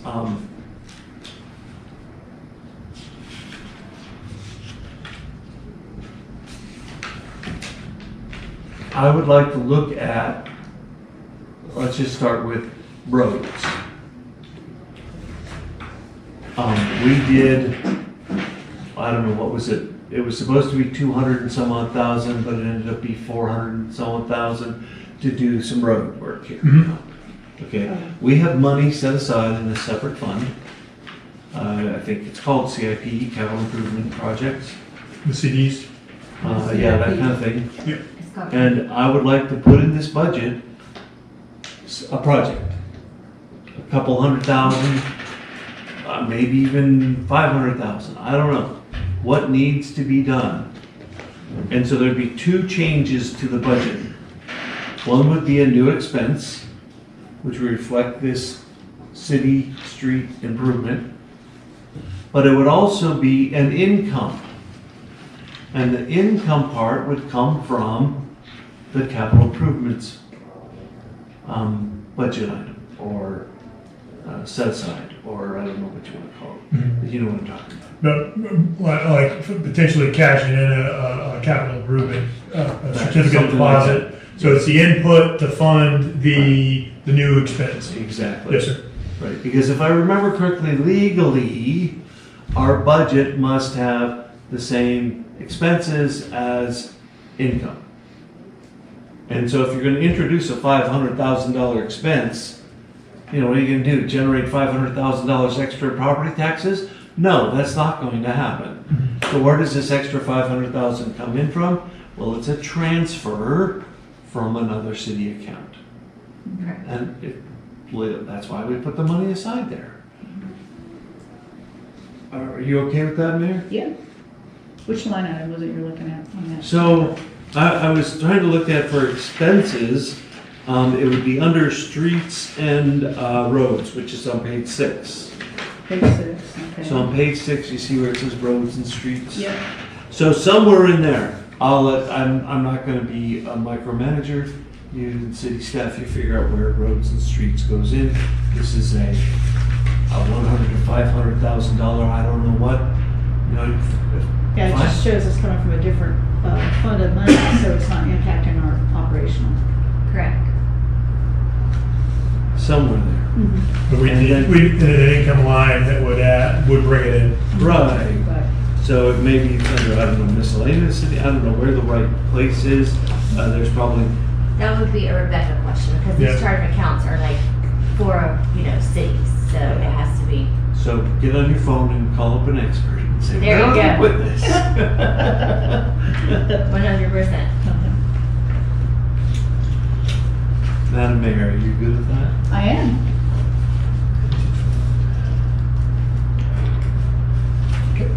And do the same if we absolutely know this truck is gonna need to be replaced in the next year. Do the same thing for that.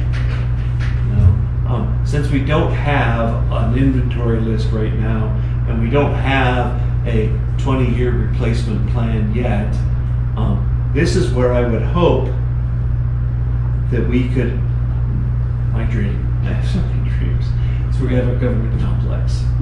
And I really think we need to meet with Joe Wiggins, because he has talked about using some of his property behind Brooklyn Boys to make a government complex out there. But we need a 20-year plan and to say, okay, this building, you know, it's already beyond its life. And it's only got, what do we say, 1,200 square feet here? 3,000 to 4,000. No, it's 2,400. That's right, it's 2,400. And maybe this becomes the museum, Right. you know? That's a possibility. But we need that long-term I think it's like a capital bridging improvement. strategy, essentially, like what we're talking about. Like, this is what we have now. You know, we know that to do a mega building, I remember when Lynn put out the bid back in '23, there was no returns, asking for someone to give us a bid on redoing this building or scraping this building and building a new building on this site and make this a multi-complex. That was just an idea that we talked about during the workshop.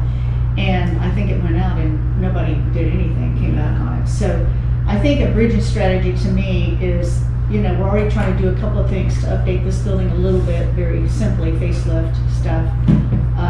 And then we look to the future on what happens to that property across the street. Can we get that property and make that another part of the city operations? I mean, if we're gonna do a new building, I'd like to take this building, either make it the museum or make it a rec center for the kids, because it's so close to the park. You know, and then make the main building across the street, for example. I do get a little nervous about the proximity of Mr. Wiggins' area, because it's just not right here in the dead center of everything. It'd be nice to have the space, but, you know, kind of what his plans are, and it's nice that he is offering that up. And it's certainly something we ought to look at. But I just look at what's the next 5, 10, 15 years. I'm pretty sure it's going to be quite expensive endeavor. A couple $1 million probably. And we did, To have a new building. I'm sorry, Mayor. No, go ahead. We did meet with Mr. Wiggins last week, just in general, of some of his concepts. And I forget who I've spoken with, but since we're in a public meeting, where we did discuss was, hey, why don't we get you heavily engaged as we go through the comprehensive planning process, so that as we, over the next year, update our future land use map. We've had very heavy discussions with Mr. Wiggins on what he's looking at with Fox Run. We can discuss government complex in that, and it's, you know, it's all public and it's open. And so, but I also indicated to him I would be continuing to let y'all know of his interest in our discussion on his proposal for the government complex over in the Fox Run area, that area north of Commercial Circle. So, but I think the way that we do that and build it in systemically is to get him heavily engaged in the community, the comprehensive planning process that we're going to do over the next year. I have two things that I do need to, I don't know if you want to take a break, but I did want to talk about how we go through the, property tax rate setting as well, and the schedule, as well as any other guidance on budgeting. Do you want to take a quick break? I'm sorry, I think my bladder is about. Yeah, let's take a break. I'm sorry. Yep. Go ahead.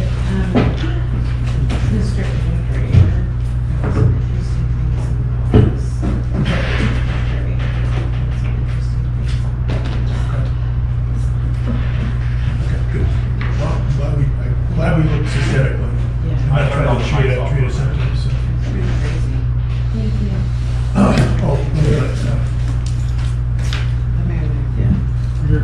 mic on there? It's on. Okay, just want you to see that.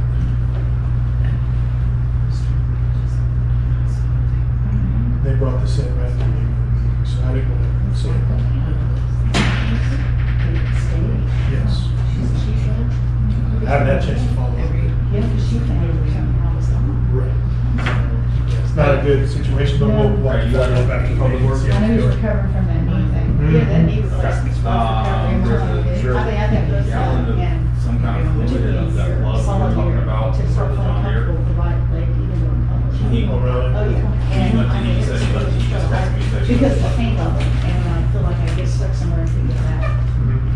It's just you don't sleep, you can't even live normal, it's just, it takes forever to get. Well, it's interesting, I've seen some people that come out of Okay, no. no problem, I mean, they do really well in recovery, you know, recovery's always hard, Yeah, but a couple months after people they're don't doing realize that well, they some people really literally just. remove your entire knee, Mhm. like they cut through the femur and the tibia and lift the knee out. And then drill a hole down both bones and then hammer this device in. And the trauma is all the tissues around it and also the nerves and all trying to get healed. Mhm. Especially this OT band that goes up and down from the waist all the way to the toes.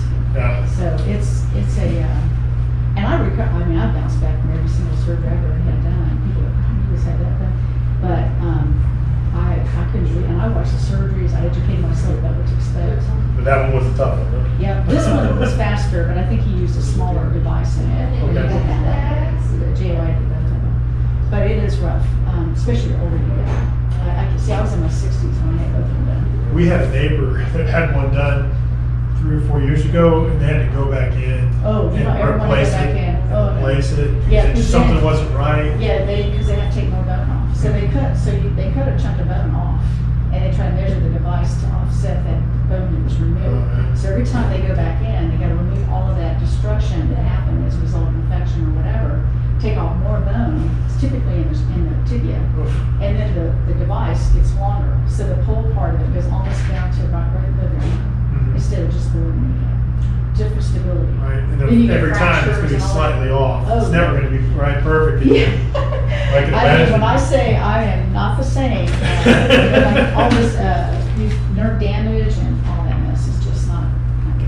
Oh, So something else I thought about, because I'm gonna be getting the paint in real soon, I ordered it to do this thing. I'm gonna hold, until we hear from the guy for the audio, I'm gonna hold off on doing anything with this, because I know those are connected to these desk mounts. yeah, that's right, I hadn't thought about that. I thought about that the other night, and so, It looks looks like they've pretty- just individually just- drilled them yeah, and then just really set it in. and So actually pretty simple. we could probably redo that. So But down I'll- there, I think what he's looking at is putting some kind of device up here, Oh. which would eliminate The mics? the mics here. Oh, really? Wow. So I should have a quote back this week. Okay. And I met with an audiovisual guy, shoot, it's been 2 months ago probably. He gave me a price on it, so we called this company. It was fairly substantial between here and down there. I'd have to look at the quote again, but it was. Is the same guy that would? No, this is one that I met with before, and I Okay. looked at it, I'm like, ooh, geez, you know, it's one of those kind of things. So, Yeah. we should be getting a quote back from them this week sometime. That'll kind of give us an idea, and I think when we talked with them, it was, hey, we've got these ideas, what can we make work, and, what's the cost to do it this versus this, right? So, we should be getting that back this week. So, Okay. I think this one's probably the priority, Yeah, because oh, it's yeah. where we are most of the time. Absolutely, And then maybe we look at maybe next year or so to do down below, Yeah. if it's gonna be so big. yeah. It's just, we kinda have to. I think, I go back and I watch all those videos, just cause I lose things being sitting up here. Mhm. And, the sound is just terrible. And I watch a lot of people do videos. I just follow folks the places I travel and stuff, and they have those little, they look like pom-pom balls. Little lapel mics. Little lapel mics, or it's like a little magnet thing. And it's very clear, they're walking all over the place and doing all kinds of stuff. So whatever's the most efficient way to do it. So I think we Cost spoke about that, effective. they would say we would have a hard time with that many mics in one area. Yeah. So you got, the So 5 and the bounce off. 3, and up here as well. So that might be different, so they're gonna give us a few different options. So I still think we're better than Orange Park, because I was watching theirs, and it's all, Um, you couldn't hear anything they were saying. I don't know if they know it. I thought about letting Randy know. I don't know if they know it or not, but it was terrible. Do we I was ask them watching the to- city manager with the We asked them to bid in like a sound amplification. I think we got 2 of them in, I believe. So we got one for Mr. Welch. And I Yeah, think we have one extra one if anybody needs it. We do, so we've got that current capability and should be able to use it in a future iteration. Good. so yeah, I'm planning to come in here and take the day and get this knocked out. And another idea I looked at, and of course I go to these other places, is to freshen up the outside. So the outside just needs powder clean, Great, definitely need a break. gray. And then whatever our painter could tell us to freshen that blue up in the same exact color. Yeah. No. Would just, I mean, I think it would make a huge difference, and I Yeah. can't imagine it costs a Yeah, lot. one other thing This is I'm- just trim.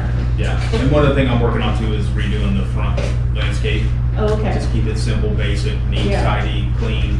Because I was looking at painting those pots blue to Yeah, match. I can look at all that little detail when I see things. Oh, sounds good.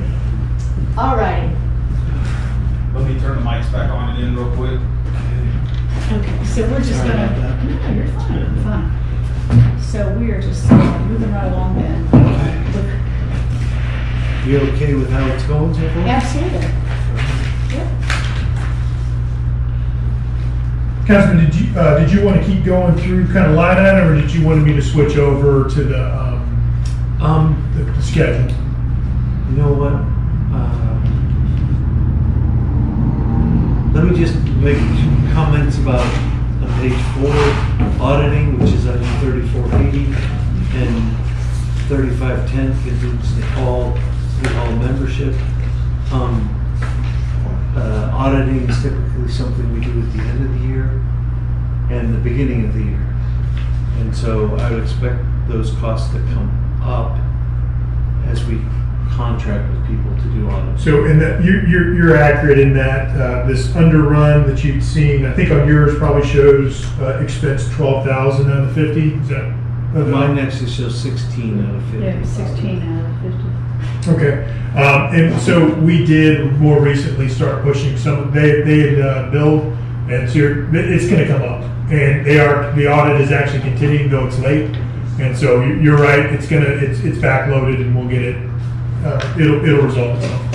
And the contingency hall, there'll be a significant cost associated with the Florida League of Cities conference in August down in Orlando.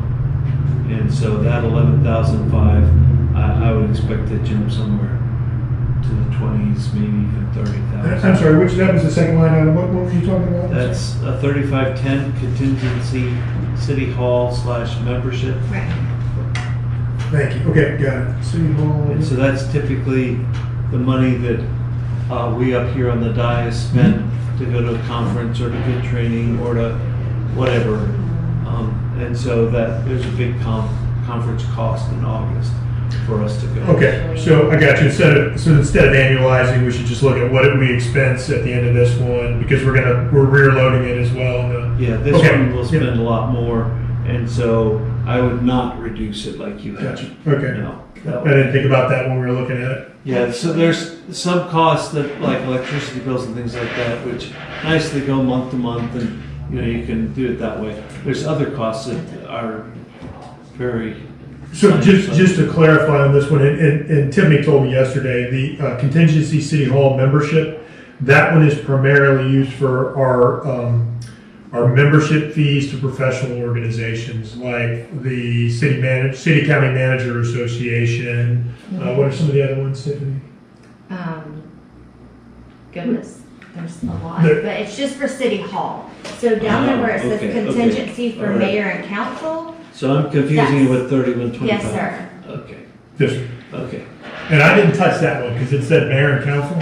So I left that one the same. Okay, all right, well then if, I know we have a slight increase in our North Florida League of Cities dues from $75 to $125.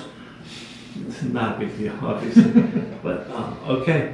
All right, well then, I'm not gonna worry about that. Then to go, to one last thing before we go to the schedule. When I was on council before, we voted to change pay for ourselves. and there were two changes. One was we felt that the mayor should get paid more than the other council members. At that time, all people were getting paid the same up here on the dais. And we recognized the mayor does more. Oh, Goes to more meetings, does more events, blah, blah, blah, blah, blah. And so that has been the case ever since. And I still think that's very appropriate. But we were getting paid, I think it was like $200 a month. And we went, oh my God, that's peanuts. And so we raised our pay to, I believe it was $400 at that time. And then we said there should be cost of living increases every year. And I believe the first year we got that. And so I think that's how I am at $415 now. Okay. I think the cost of living increases were forgotten after that. What year time frame were you, when that was put I was in on place? council 2015 to 2018. And so it wasn't right at the beginning of my council, but it was not at the end. yeah, I think we all get the same, it's about $500 a month. No, you get 500s. Oh, We get 415. oh, okay, I know I cleared like 407 or something like that. Yeah, I only cleared 280. Oh, But okay, that's because I'm in a higher tax bracket. okay. I gotta put lots, I gotta give the government lots of taxes. So, Anyway. This is gonna take some research. Right. You're gonna have to go back and look at previous minutes and, because I haven't seen it written in a personnel policy or anything Mhm. about what was supposed to happen. But that's what my memory says we voted on and we approved. And so I think we are not following what we should be following. So that should be payroll, which payroll is it, or what's it? Payroll. Which one's that? Signal Line Council? 51,1100. Page 5. Page 5, Mhm. because I saw two entries Got in it. here. Okay. Yeah, mayor, or What's mayor the- and council. 5111, right? Mhm. Yeah, so I saw that 30,000 there twice though, I thought. 5111, and.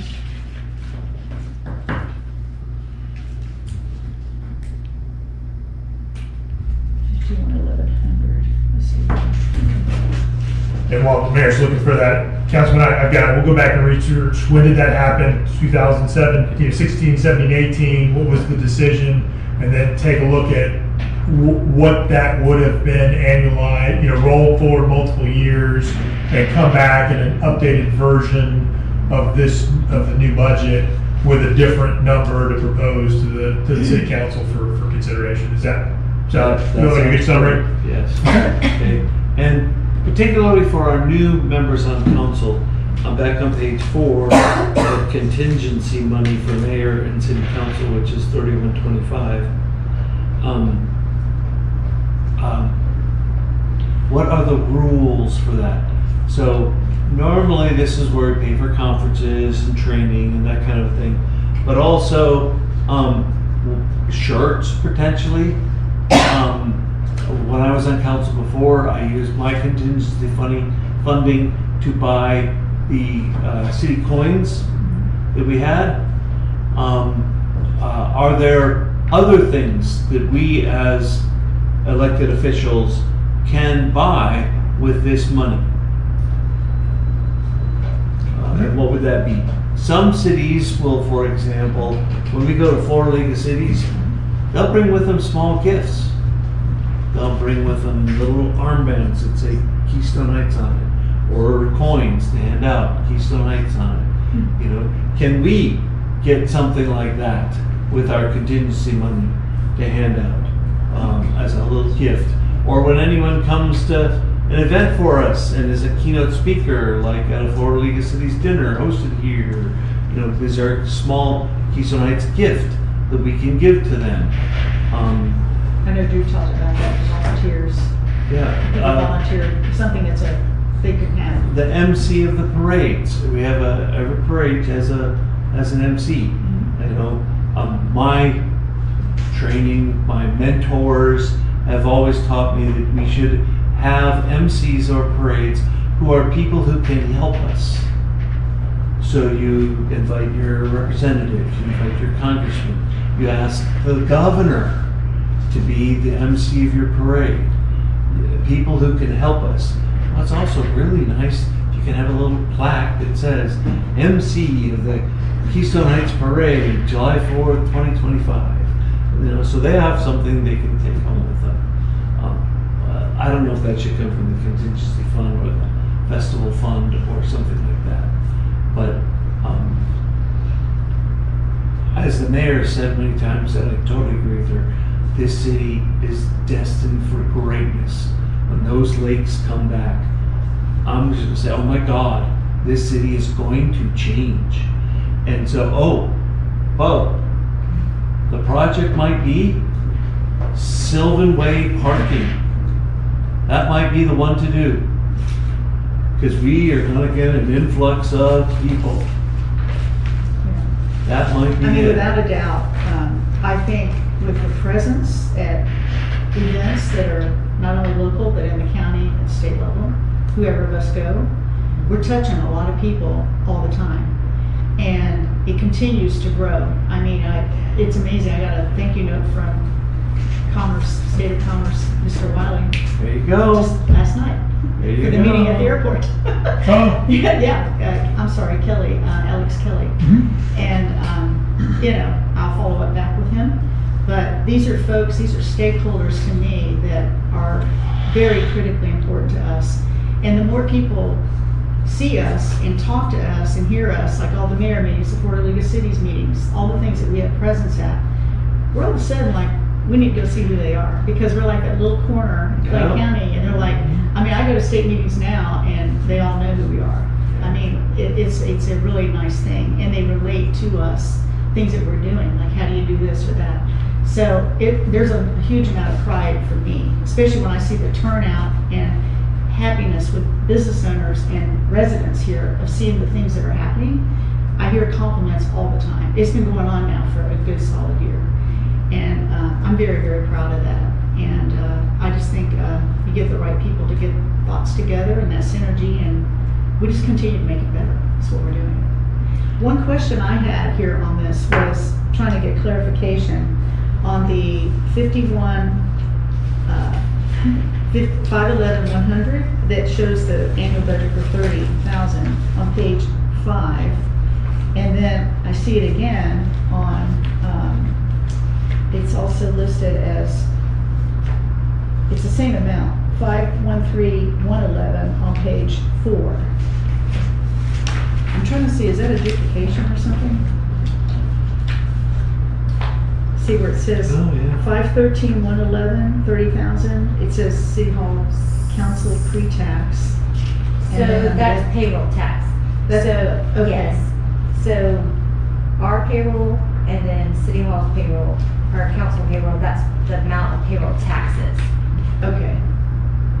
Oh, so it merges, so it's the payroll taxes for Yeah. City Hall staff, and then you all, Council. I got it. You gotta pay as much in taxes as you pay us in salary. Yeah, Well- that's kind of what it's looking like. Like, okay. I was just like, okay, what is this? Okay.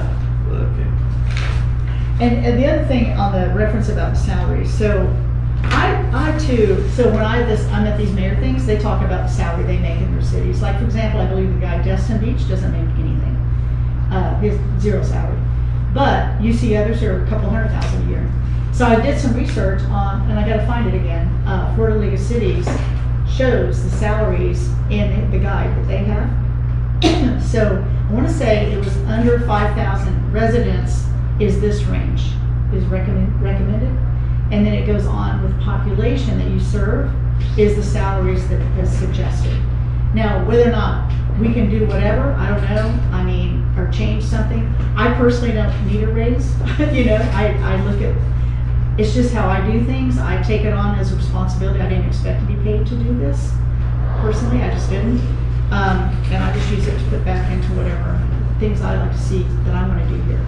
But, there was a reference to the Florida League of Cities, and so I don't know if So that's you- something we could use or not, So you know the differences though, why there's such huge differences? for the amount of people. You know, it's not about the people, it's about the form of government. Oh, okay, mayor versus, strong mayor versus weak. Yes. Okay. That's the huge difference. Okay. And we used to be a strong mayor, strong council government, and we only had a city clerk. Were you living in the town when that was Well, president? I'm sure I was. Way back. Oh, long time ago. Up there. Oh, I was in the area. And the city council and the people said this does not work.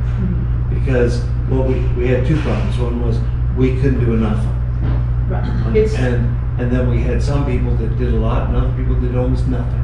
yeah. Okay, and so we changed the charter. The people voted, and it was a charter change to have a city manager form of government with a weak council. Okay, and because of that, the whole pay structure changed. Okay.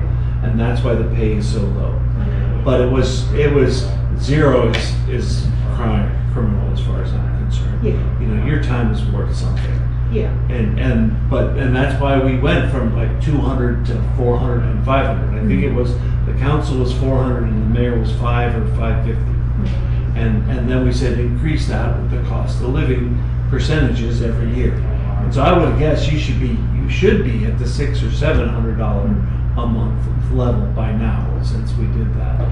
But it didn't happen. That ball got dropped after I left. I don't know why. Well, it's just what you all want to do. I'm fine with, I understand what you're saying. But, I think, I look at, to me, this role, I just kind of look at it like, that's just kind of what I'm supposed to do. I'm supposed to learn how to lead with this, but I have to become equipped with the knowledge on what to do and how to do it. And so I own it, and it's an integrity thing for me personally, so. You're doing great. You're doing great. I can always You really improve though, are. I know that. No. But, I just try to make sure that I'm doing the right things for everybody, so. Let's go with the schedule. I think so. Yeah. So what I would propose is we mainly focus on the primary schedule. The two different ways I did this, Mayor, and I mentioned it to you directly, but I haven't said it openly, is I know if you've got a fairly long trip in the September timeframe, one way we could set it up is that you'd be here for the initial budget read, but not for the actual final vote. What I'm proposing is setting up our schedule based on you not being here for the initial budget read, but being here for the actual vote, which I think is the most important part. So the first thing, well, I may need to come down. Well, we'll talk the property tax rate afterwards. But if you think you're comfortable letting us set a neutral rate, then we can report that, and then we can have a further discussion later. But this first 23 July to the August 3rd, if we need to have the city council, if you feel like we need to have the city council discuss what rate we're going to set as our tentative rate, I just put this schedule line on here as a placeholder for that. But if you look at on the 4th of August is our no later than time, where we have to tell the property appraiser our tentative property tax rate that we're going to set. And then they're going to do some other announcements. Oh, I'm sorry, do you not have a No, I don't think so. Oh, Is it okay. one down here? I can get you. I'm Here, not- you can have mine. Well, I probably didn't. I didn't print it off, probably off of the agenda. I just didn't. No problem. I'm just looking at my old one last. Yeah, I did use that as a bit of a guide. Okay, I just, normally I print those things off. I'm sorry, I'm gonna share this, but I'm engrossed over here. I have to get over my hump here. So I know you were looking for a document. So 4th of August is when we have to submit our tentative rate. And then on the 20, and most of these schedules are built off of truth in millage, and there are some statutory requirements on how we show, how we set the property tax rate. And that drives a lot of calendar pain, let's just put it that way. But Do we have the county property appraisers values for Keystone Heights? we do. We do, and I can talk, I've got it in here, or we can talk it afterwards. No, I'm just, because I know that's something we have to have. Correct. Before we can go forward. Absolutely. So on the 22nd of September, which is a Monday, I'm recommending we have a public hearing on the tentative budget and the proposed property tax. That's the one you would not be available for, Madam Mayor. What that allows us to do? I would, that's one of the 4 dates that I have a conflict. Okay, so this is, So when are you back? The 23rd that evening. Aha. Let's see.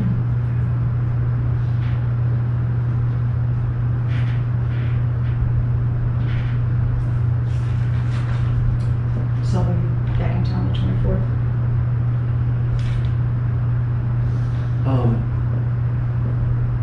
So I would ask, let's see, that night would be too soon, probably for you. What night? The 23rd? No, I'll be flying in then. I won't get back until that night. Right. That'd be too soon. So Wednesday on. No, I still have, I teach Monday, Wednesday, and Friday in the Oh. evening. So Thursday, the 25th, is that too late for you? the problem with that one is we're limited here in Keystone Heights because we have to advertise in the paper and you can only advertise on Thursday. So it's like if we miss the Thursday publication, Then you're, yeah. we have to bounce You gotta another think a week. week ahead. That's the challenge with building this. And we don't have another week. We don't at that point. This is kind of the latest option. Then, and I do have that alternate that's earlier down later that does set it, that the mayor wouldn't be available for the final vote, but would be for the earlier vote. And I haven't had a chance to poll the rest of the city council as well.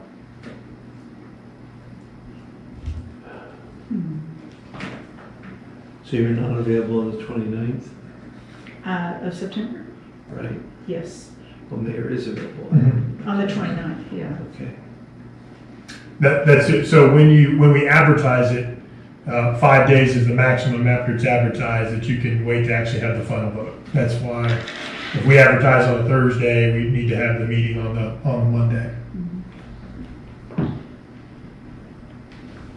Okay. Then could I ask that we shoot for the 18th instead of the 22nd? The mayor's not going to be available no So matter what we do. September 18th.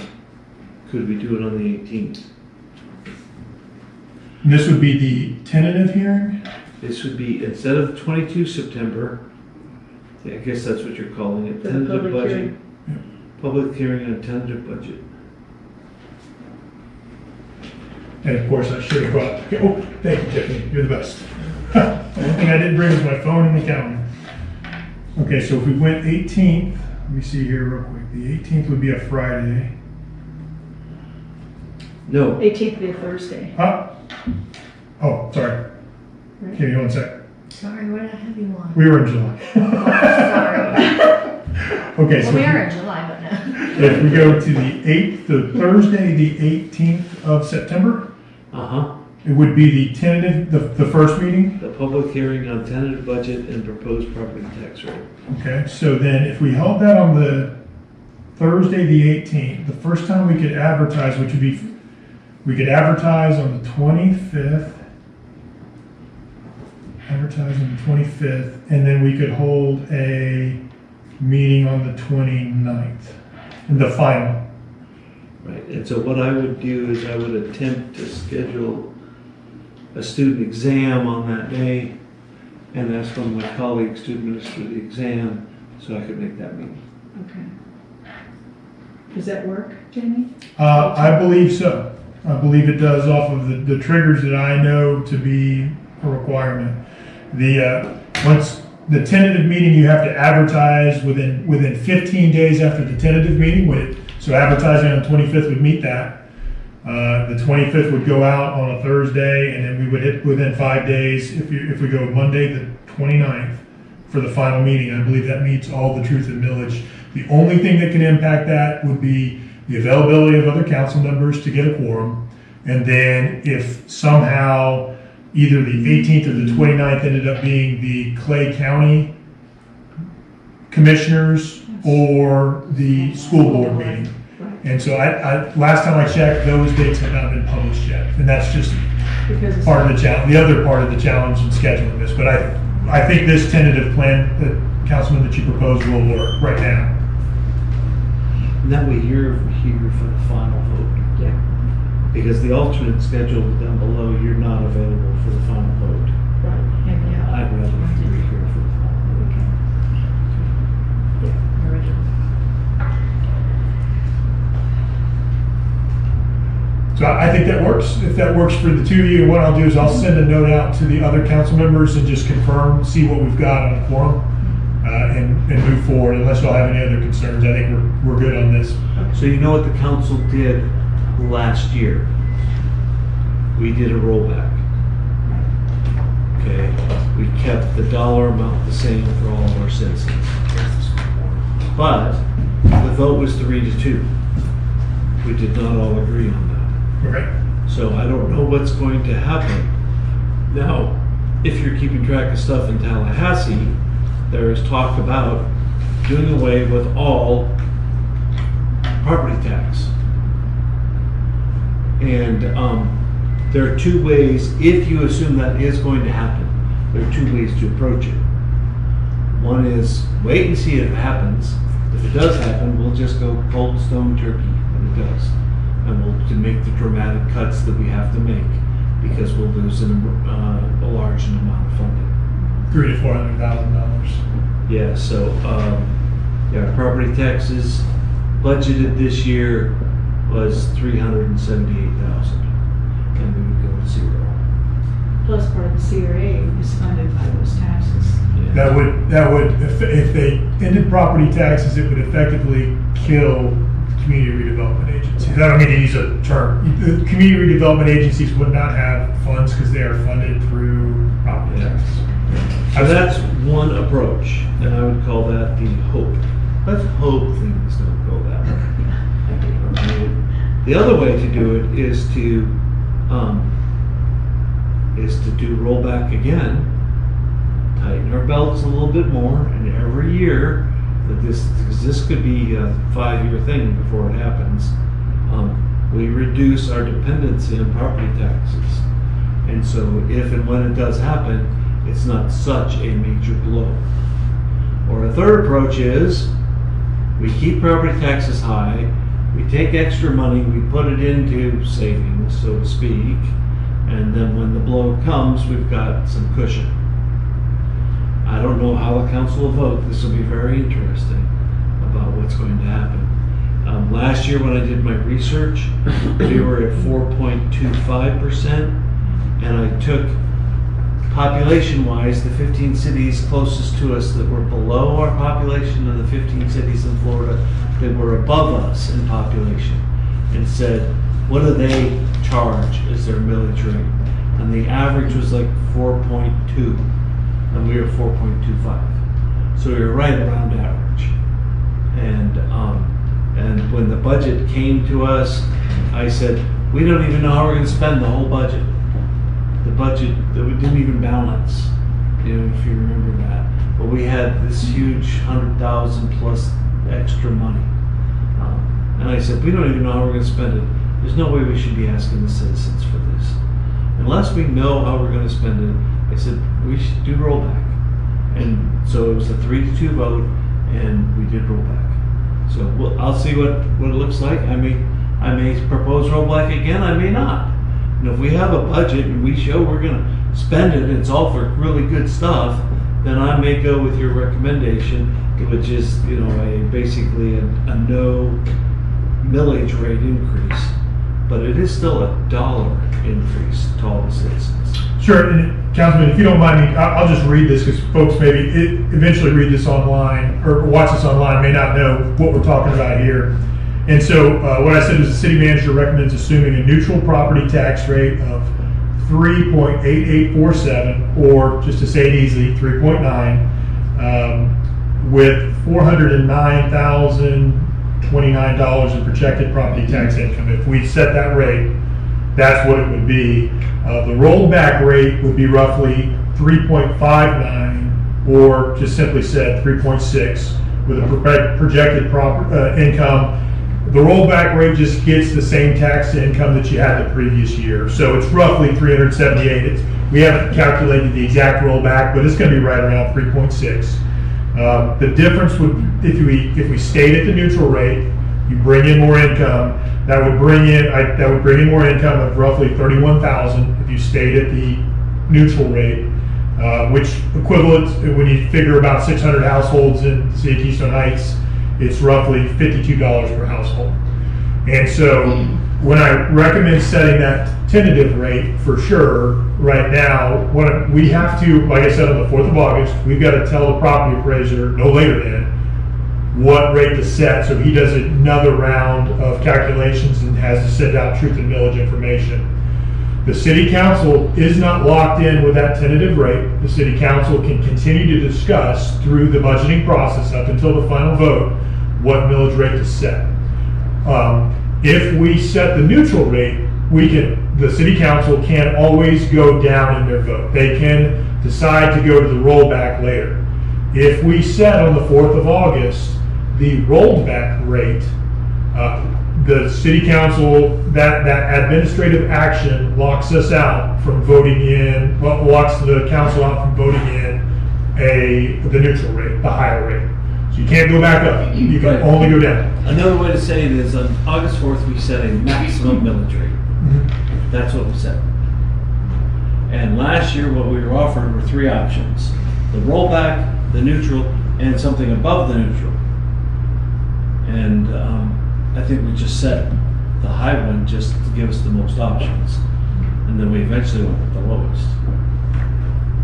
I think I know where you probably made a mirror because of how you voted last year, and if we have a good budget and we show really where we're going to spend this money, I think I'll support that on a neutral rate. Yeah, and looking at our strategic plan, those 12 items, I think about the CRA money.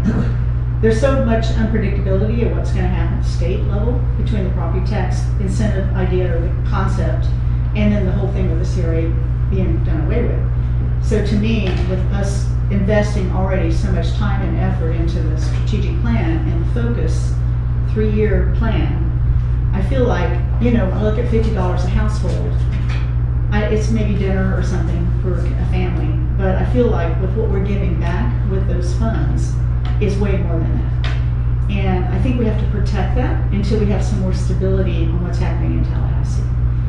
Just as a protective thing was insurance policy. We need to have that fund as much as we can get it to keep it neutral. I agree with that.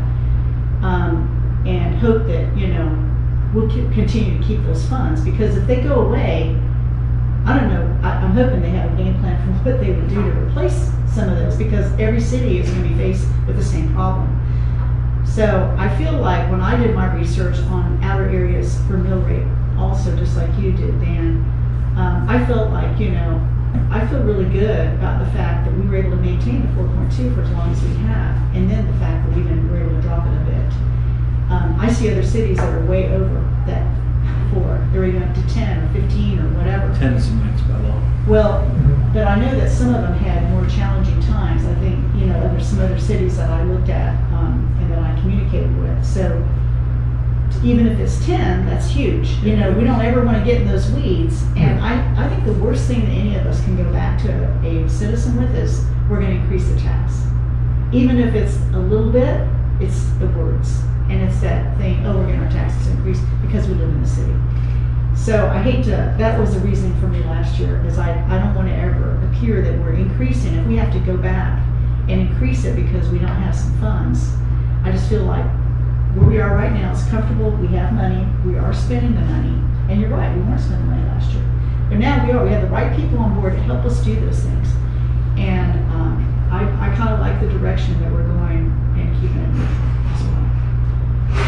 It's just my argument on it. Can I make a point or two? Yeah. So if we advertise the neutral rate, we will advertise a notice of tax increase. Only reason being is that has to be advertised. That's what will be advertised by Clay County tax collector. So if we go to the neutral rate because property values went up, if we're at the neutral rate, the dollar amount's going to go up. So even though, remember last year we had to re-advertise, we had to re-advertise, even though we were trying to get to the rollback rate, we had to re-advertise because our revenues were wrong from Clay County tax collector. We still had to advertise a notice of tax increase, even though we didn't. Thank you, Clay County. Yeah. The second point of that is understanding that we don't, even though we're supposed, if we have a certain amount of money and we tax it at a certain rate, and this is the revenue we're supposed to see this year, we don't see 100% of that. Yeah. People don't pay their taxes. Right. That's just the fact of life. So 100%. just keep it, keep just 2 points to kind of keep it up, so. And really with it appearing as an increase, it just means that your property's valued at more money. Correct. And that's just the nature of the game. It's just like going to the store and buying $100 or $150, you're gonna have more taxes on $150. So, but I think keeping a consistent number is respectful. It's just a percentage, yeah. So, I guess the administrative action I'm looking to make sure on is, and I don't know how the city did it last year, is that, would the, I guess the committee be comfortable with me go ahead and setting the neutral rate so that we can continue on with the budgeting? Or do you feel we need to have this discussion amongst the council to direct me what rate to set, at least on the tentative rate that we submit in? Because that'll drive, and that goes back to, do we need to schedule another meeting with the council, well ahead of the 4th of August to make a decision on what we set as the tentative rate? I would recommend you allow me just to go ahead and set the neutral rate, because that reserves the opportunity for the council to change it if they want to later. But that would be my recommendation, but it really depends on you. So for the council members to make an informed decision on August 4th, I would say that we are talking about the neutral rate, and so you should do that. But you should also give them the data that if we did the rollback, how much income would be lost. And what you do put down here, we use about $31,000, and that's an important data point that they need to make their decision. The only other data point, which I don't think you need to run any numbers for, though, is if we were to increase the millage, we would get additional income, but that would all depend on how much we increase the millage to. And so we could try to work those out in real time. If you get your calculator and have it available, in case one of them asks, then we could say, okay, if you increase it, say to 4.0 or 4.1 or 4.2, this, you might have some numbers available or something. You could maybe just do that. Maybe have an example or two available. Mm-hmm. If we increased it to 4.0, this is how much more income compared to the budget we would get. Are you talking about holding another meeting before the 4th of August to have that discussion? No, I think we just need that one number. We would have to, because we have to have our tentative rate into the Clay County tax collector, property appraiser by the 4th. Yeah. So we would have to have that. We need to set what rate, a tentative rate, whatever, because remember, we can The always go down. maximum. The maximum rate, so Right. we have to set that rate before Right. August Right. 1st. So So the we next have- council meeting would be too late at that point. So, No, August 4th is the meeting. So we have to do it in before. well, that's it is also the deadline to have the tentative rate submitted. I apologize. It's easy to be We should confused. do this with the council though. Oh, no, I agree. Oh, So we need to have a special meeting, probably. I think we do. I think you're I'm right. pretty wide open for the most part. Okay. Yeah, I'm sorry. I think we need to have a meeting with all the council members. I don't think we have. So we We can share should just not like decide we just that. talked about. Yeah, to set the maximum millage rate. That's all we need to do. Yeah. So we can either, like you said, share the differences, talk about the neutral rate and let them take that in, and then we vote on it. And ask for a vote. Call it a day, be a quick meeting. Yeah, should be. All right, so I'll poll all the council members to try and find a time between now and, I won't wait till the 4th. It'll be a little bit before that, so we don't miss any deadlines. And then I'll come up with a little bit of an educational package, maybe a little more elaboration on this text, and then bring everyone in. Okay, you may have to have the meeting without me. I get on board a cruise ship on Saturday, and I've gone for a week. So if it has to be next week, I'm not going to be here. You may have to do it without me. Could we do it this week? Or is it too late? No, this We have to give more notice. I don't believe, so Like a this is special just meeting? really an administrative action, so we would give notice 24 hours out from the meeting, just saying we're having a special meeting to discuss the millage. I mean- But it wouldn't be part of any truth and millage, it wouldn't require any other notices to my knowledge, so. Okay, I'm available, sure. I'm available Friday. Alright. I'd do like try for a Friday afternoon, Yeah. not blow up people's Friday night. But if we could do like 3 o'clock, then maybe the It won't staff. take long. Yeah, 3:30, let the staff go home at a normal 4 o'clock time. I'll reach out for some time availability on Friday afternoon, see what I can get, and then I'll try and get that turned today, the coordination, to get the word back out to talk what rate we're gonna set, anywhere between maximum down to the rollback for the If we tentative. can get it done, I've got plenty of time. Okay? Yeah. Okay. And then, let's see, I think we went through there. Just a couple of things I'll point out. When I set the property tax, I calculated at the neutral rate, and what's in this budget, I calculated at the neutral rate, and then I did 95% of the neutral. Perfect. That's the way you should do it. Yeah. So that's what that number is. That's why it's not 409 or whatever. Right, good. And then I did, as I told y'all, I put in a 3% cost of living adjustment into the calculations of any of our labor.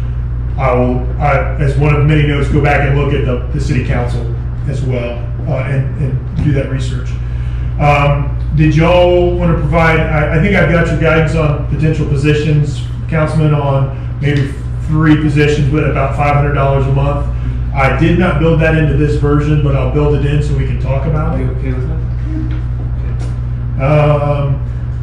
I don't know if you've seen Councilman Lewandowski budgeting at 95% of all potential revenue sources, or just with I don't like the. that personally. Okay, so Madam Mayor, I don't know any thoughts. The way this is billed is 95% of the property tax income, but it is, the way the rest of it was built was off of actual data. I didn't do any reductions in it to make it conservative on income. If you're okay with that, I'll keep going with that as we continue to refine it. Councilman Knight had mentioned a rainy day fund, potentially looking to have a rainy day fund for the city. I did some research on that, and typically cities that do a rainy day fund or a stabilization fund would target somewhere between 15 and 35% of their annual operating expenses, which would be a goal of somewhere for us of $250,000 to $550,000. And they would typically appropriate about $5,000 a year to seed that fund and build it up. If it was starting from zero, that would take, that'd give us about $60,000 a year. It would take 4 to 9 years to build that fund up. Faster if we applied any excess towards it. We do have the CDs that are already in the bank, though, that are targeted, I think they're called general fund CDs, that are around, if you total them all up, 255,000 that are already in the bank. So I think, and we can look at that is already the baseline of an effective rainy day fund. I just don't know that we've built it into our budgeting documents to show that. So I did do some research on it. Right, I think that would show up in our balance sheet. Correct. And I think what I would do is take them and label them the rainy day fund. Okay, and we'll keep refining that. And then the last one in here, as we go through this budgeting process, I will be looking to see, is there wiggle room for additional staff positions in there to keep improving on the services that we provide here in the city. I'm not going either way on that. There's a lot of work on this very tentative budget to see what we have in flexibility or not. There's a lot of items we're trying to get through with the capital improvements and some of these others, so I'll continue to look at that and let y'all know if I see any potential capability in there for that. Yeah, I mean, in looking at where we're going with all the activities, events, projects, just the footwork, you gotta have people. I mean, we all know that. We don't have the people, we can't, this building doesn't exist if we don't have people. And not only do we wanna have the right amount of staffing, we wanna make sure they have a place to work at physically. And, I know that's coming. And, I think that we just need to continue to face that and focus on that, because the give back is huge. And I talked to Jenny about looking at where you could see some needs or holes, potentially, besides the consultant services like we talked about, adding 1 or 2 additional staff members, to take a look at what that might cost and what that job description is, things like that. So, I just continue to see that's the direction we're going to need to go in order to do things I correctly. totally agree. Let me be a little more specific. We need a new Jamie Booth. Yeah. Okay? Yeah. Working on it. Okay, all right. So I totally agree, Madam Mayor. I don't want to go overboard, and I also want to make sure we pay our people decent. Yeah. But we also do need to hire a new Jamie. Someone. Councilman, I am looking right now, most likely at doing a task order against one of our 3 continuing consultant engineering firms in the short term. And then I'll look at, does it make sense and can we get it, if we look long term. But I think for short term, at least it's quicker and easier. We've done the work to get that support right out of a consulting contract that we've already got on hand. And so. I mean, I think the return has been huge. I mean, the input that we've gained from you, from the folks that we hired to bring all information to us about the lakes or whatever projects we have going on, the stuff on underneath that bridge area there that they're redoing that part. I saw the photographs of. Oh, Nightingale Culvert? Yeah. Yeah, and you know, the thing with the debris in the lakes, and it's just so, it takes up so much time. And I feel like, you know, it's certainly a bigger value and faster for us to get to the answer for things. And to know how much things might cost that we gotta continue to consider. So, without a doubt, I mean, huge value, I think, in any of the consultants that we're considering. Yes, ma'am. I think that we need to progress or do something with regard to either a government complex or a new thing here. The reason is I would like to be able to give Mr. Wiegans a yes or no. We would like to use his property, or no, we're not going to. And that way he can plan for what he wants to do. And so, Madam Mayor, if you're okay, I'd like to suggest that we ask one of our engineering support contractors for a small fee, something say less than $4,000. I don't want a $50,000 study. To look at 2 options. One being the one the mayor kind of offered, either developing this area somehow to support the sheriff, the DMV, a new library, city hall, museum, I don't know what else. How would we do that with these buildings or this area? This to no more than $4,000. I just want a rough engineering estimate. The second being, we just take a chunk of land in Joe Wiegans' property and we put it all there in 1, 2, 3-story building, I don't know what, with a parking lot that has 100 parking spaces and everything is there. And just get an engineering project estimate. Are you okay? Yeah, just a ballpark. Yeah, I'm totally fine with that. Let's see if we can get some help from our city engineers without spending a fortune. Just kind of. That's the hard part of that. It is. Yeah, It is. I mean, we got 3 contractors, right? Offered all 3 of them. See, I'd even be willing to spend $12,000 if I got 3 different inputs from the 3 different engineering firms. I think that'd be well spent on what they think. Well, and, you know, and it's actually in our plan to look at that. And I think it at least gives us a vision, and then we can know, do we need to do a grant thing, or, you know, where could we find monies to support any such thing? Or does it go between the county or You're whatever? so right. If we have that plan, I just go, okay, so at Putnam County, for the last 8 years, I've been building the aerospace program. Okay, and because of all the small steps we made every single year, last year they gave us $168,000 for flying. This year they gave us $377,000 for my students to go flying. Okay, so if we do this, just like you said, there's money in Tallahassee. We go to, is it Congressman Bean? He's our guy. Right. And I know I'm trying to find the lobbyists for you also. Oh, for at Clayton. federal level, Congressman Bean. Oh no, so it's not him. Joseph Sapp. You're thinking of Just that. Sapp. I'm thinking of Sapp. Right. And he'll become more senior as the years go on here too. This is the thing to do, to get the money, and we show it's benefiting us, and it's benefiting the county, and it's benefiting all the citizens in the county, in our area, and we need a new library. The county knows that. No, so the county will chip in money, we just gotta have our act together and plan. It would help just to have an idea, a Yeah. conceptual idea on what that might look like.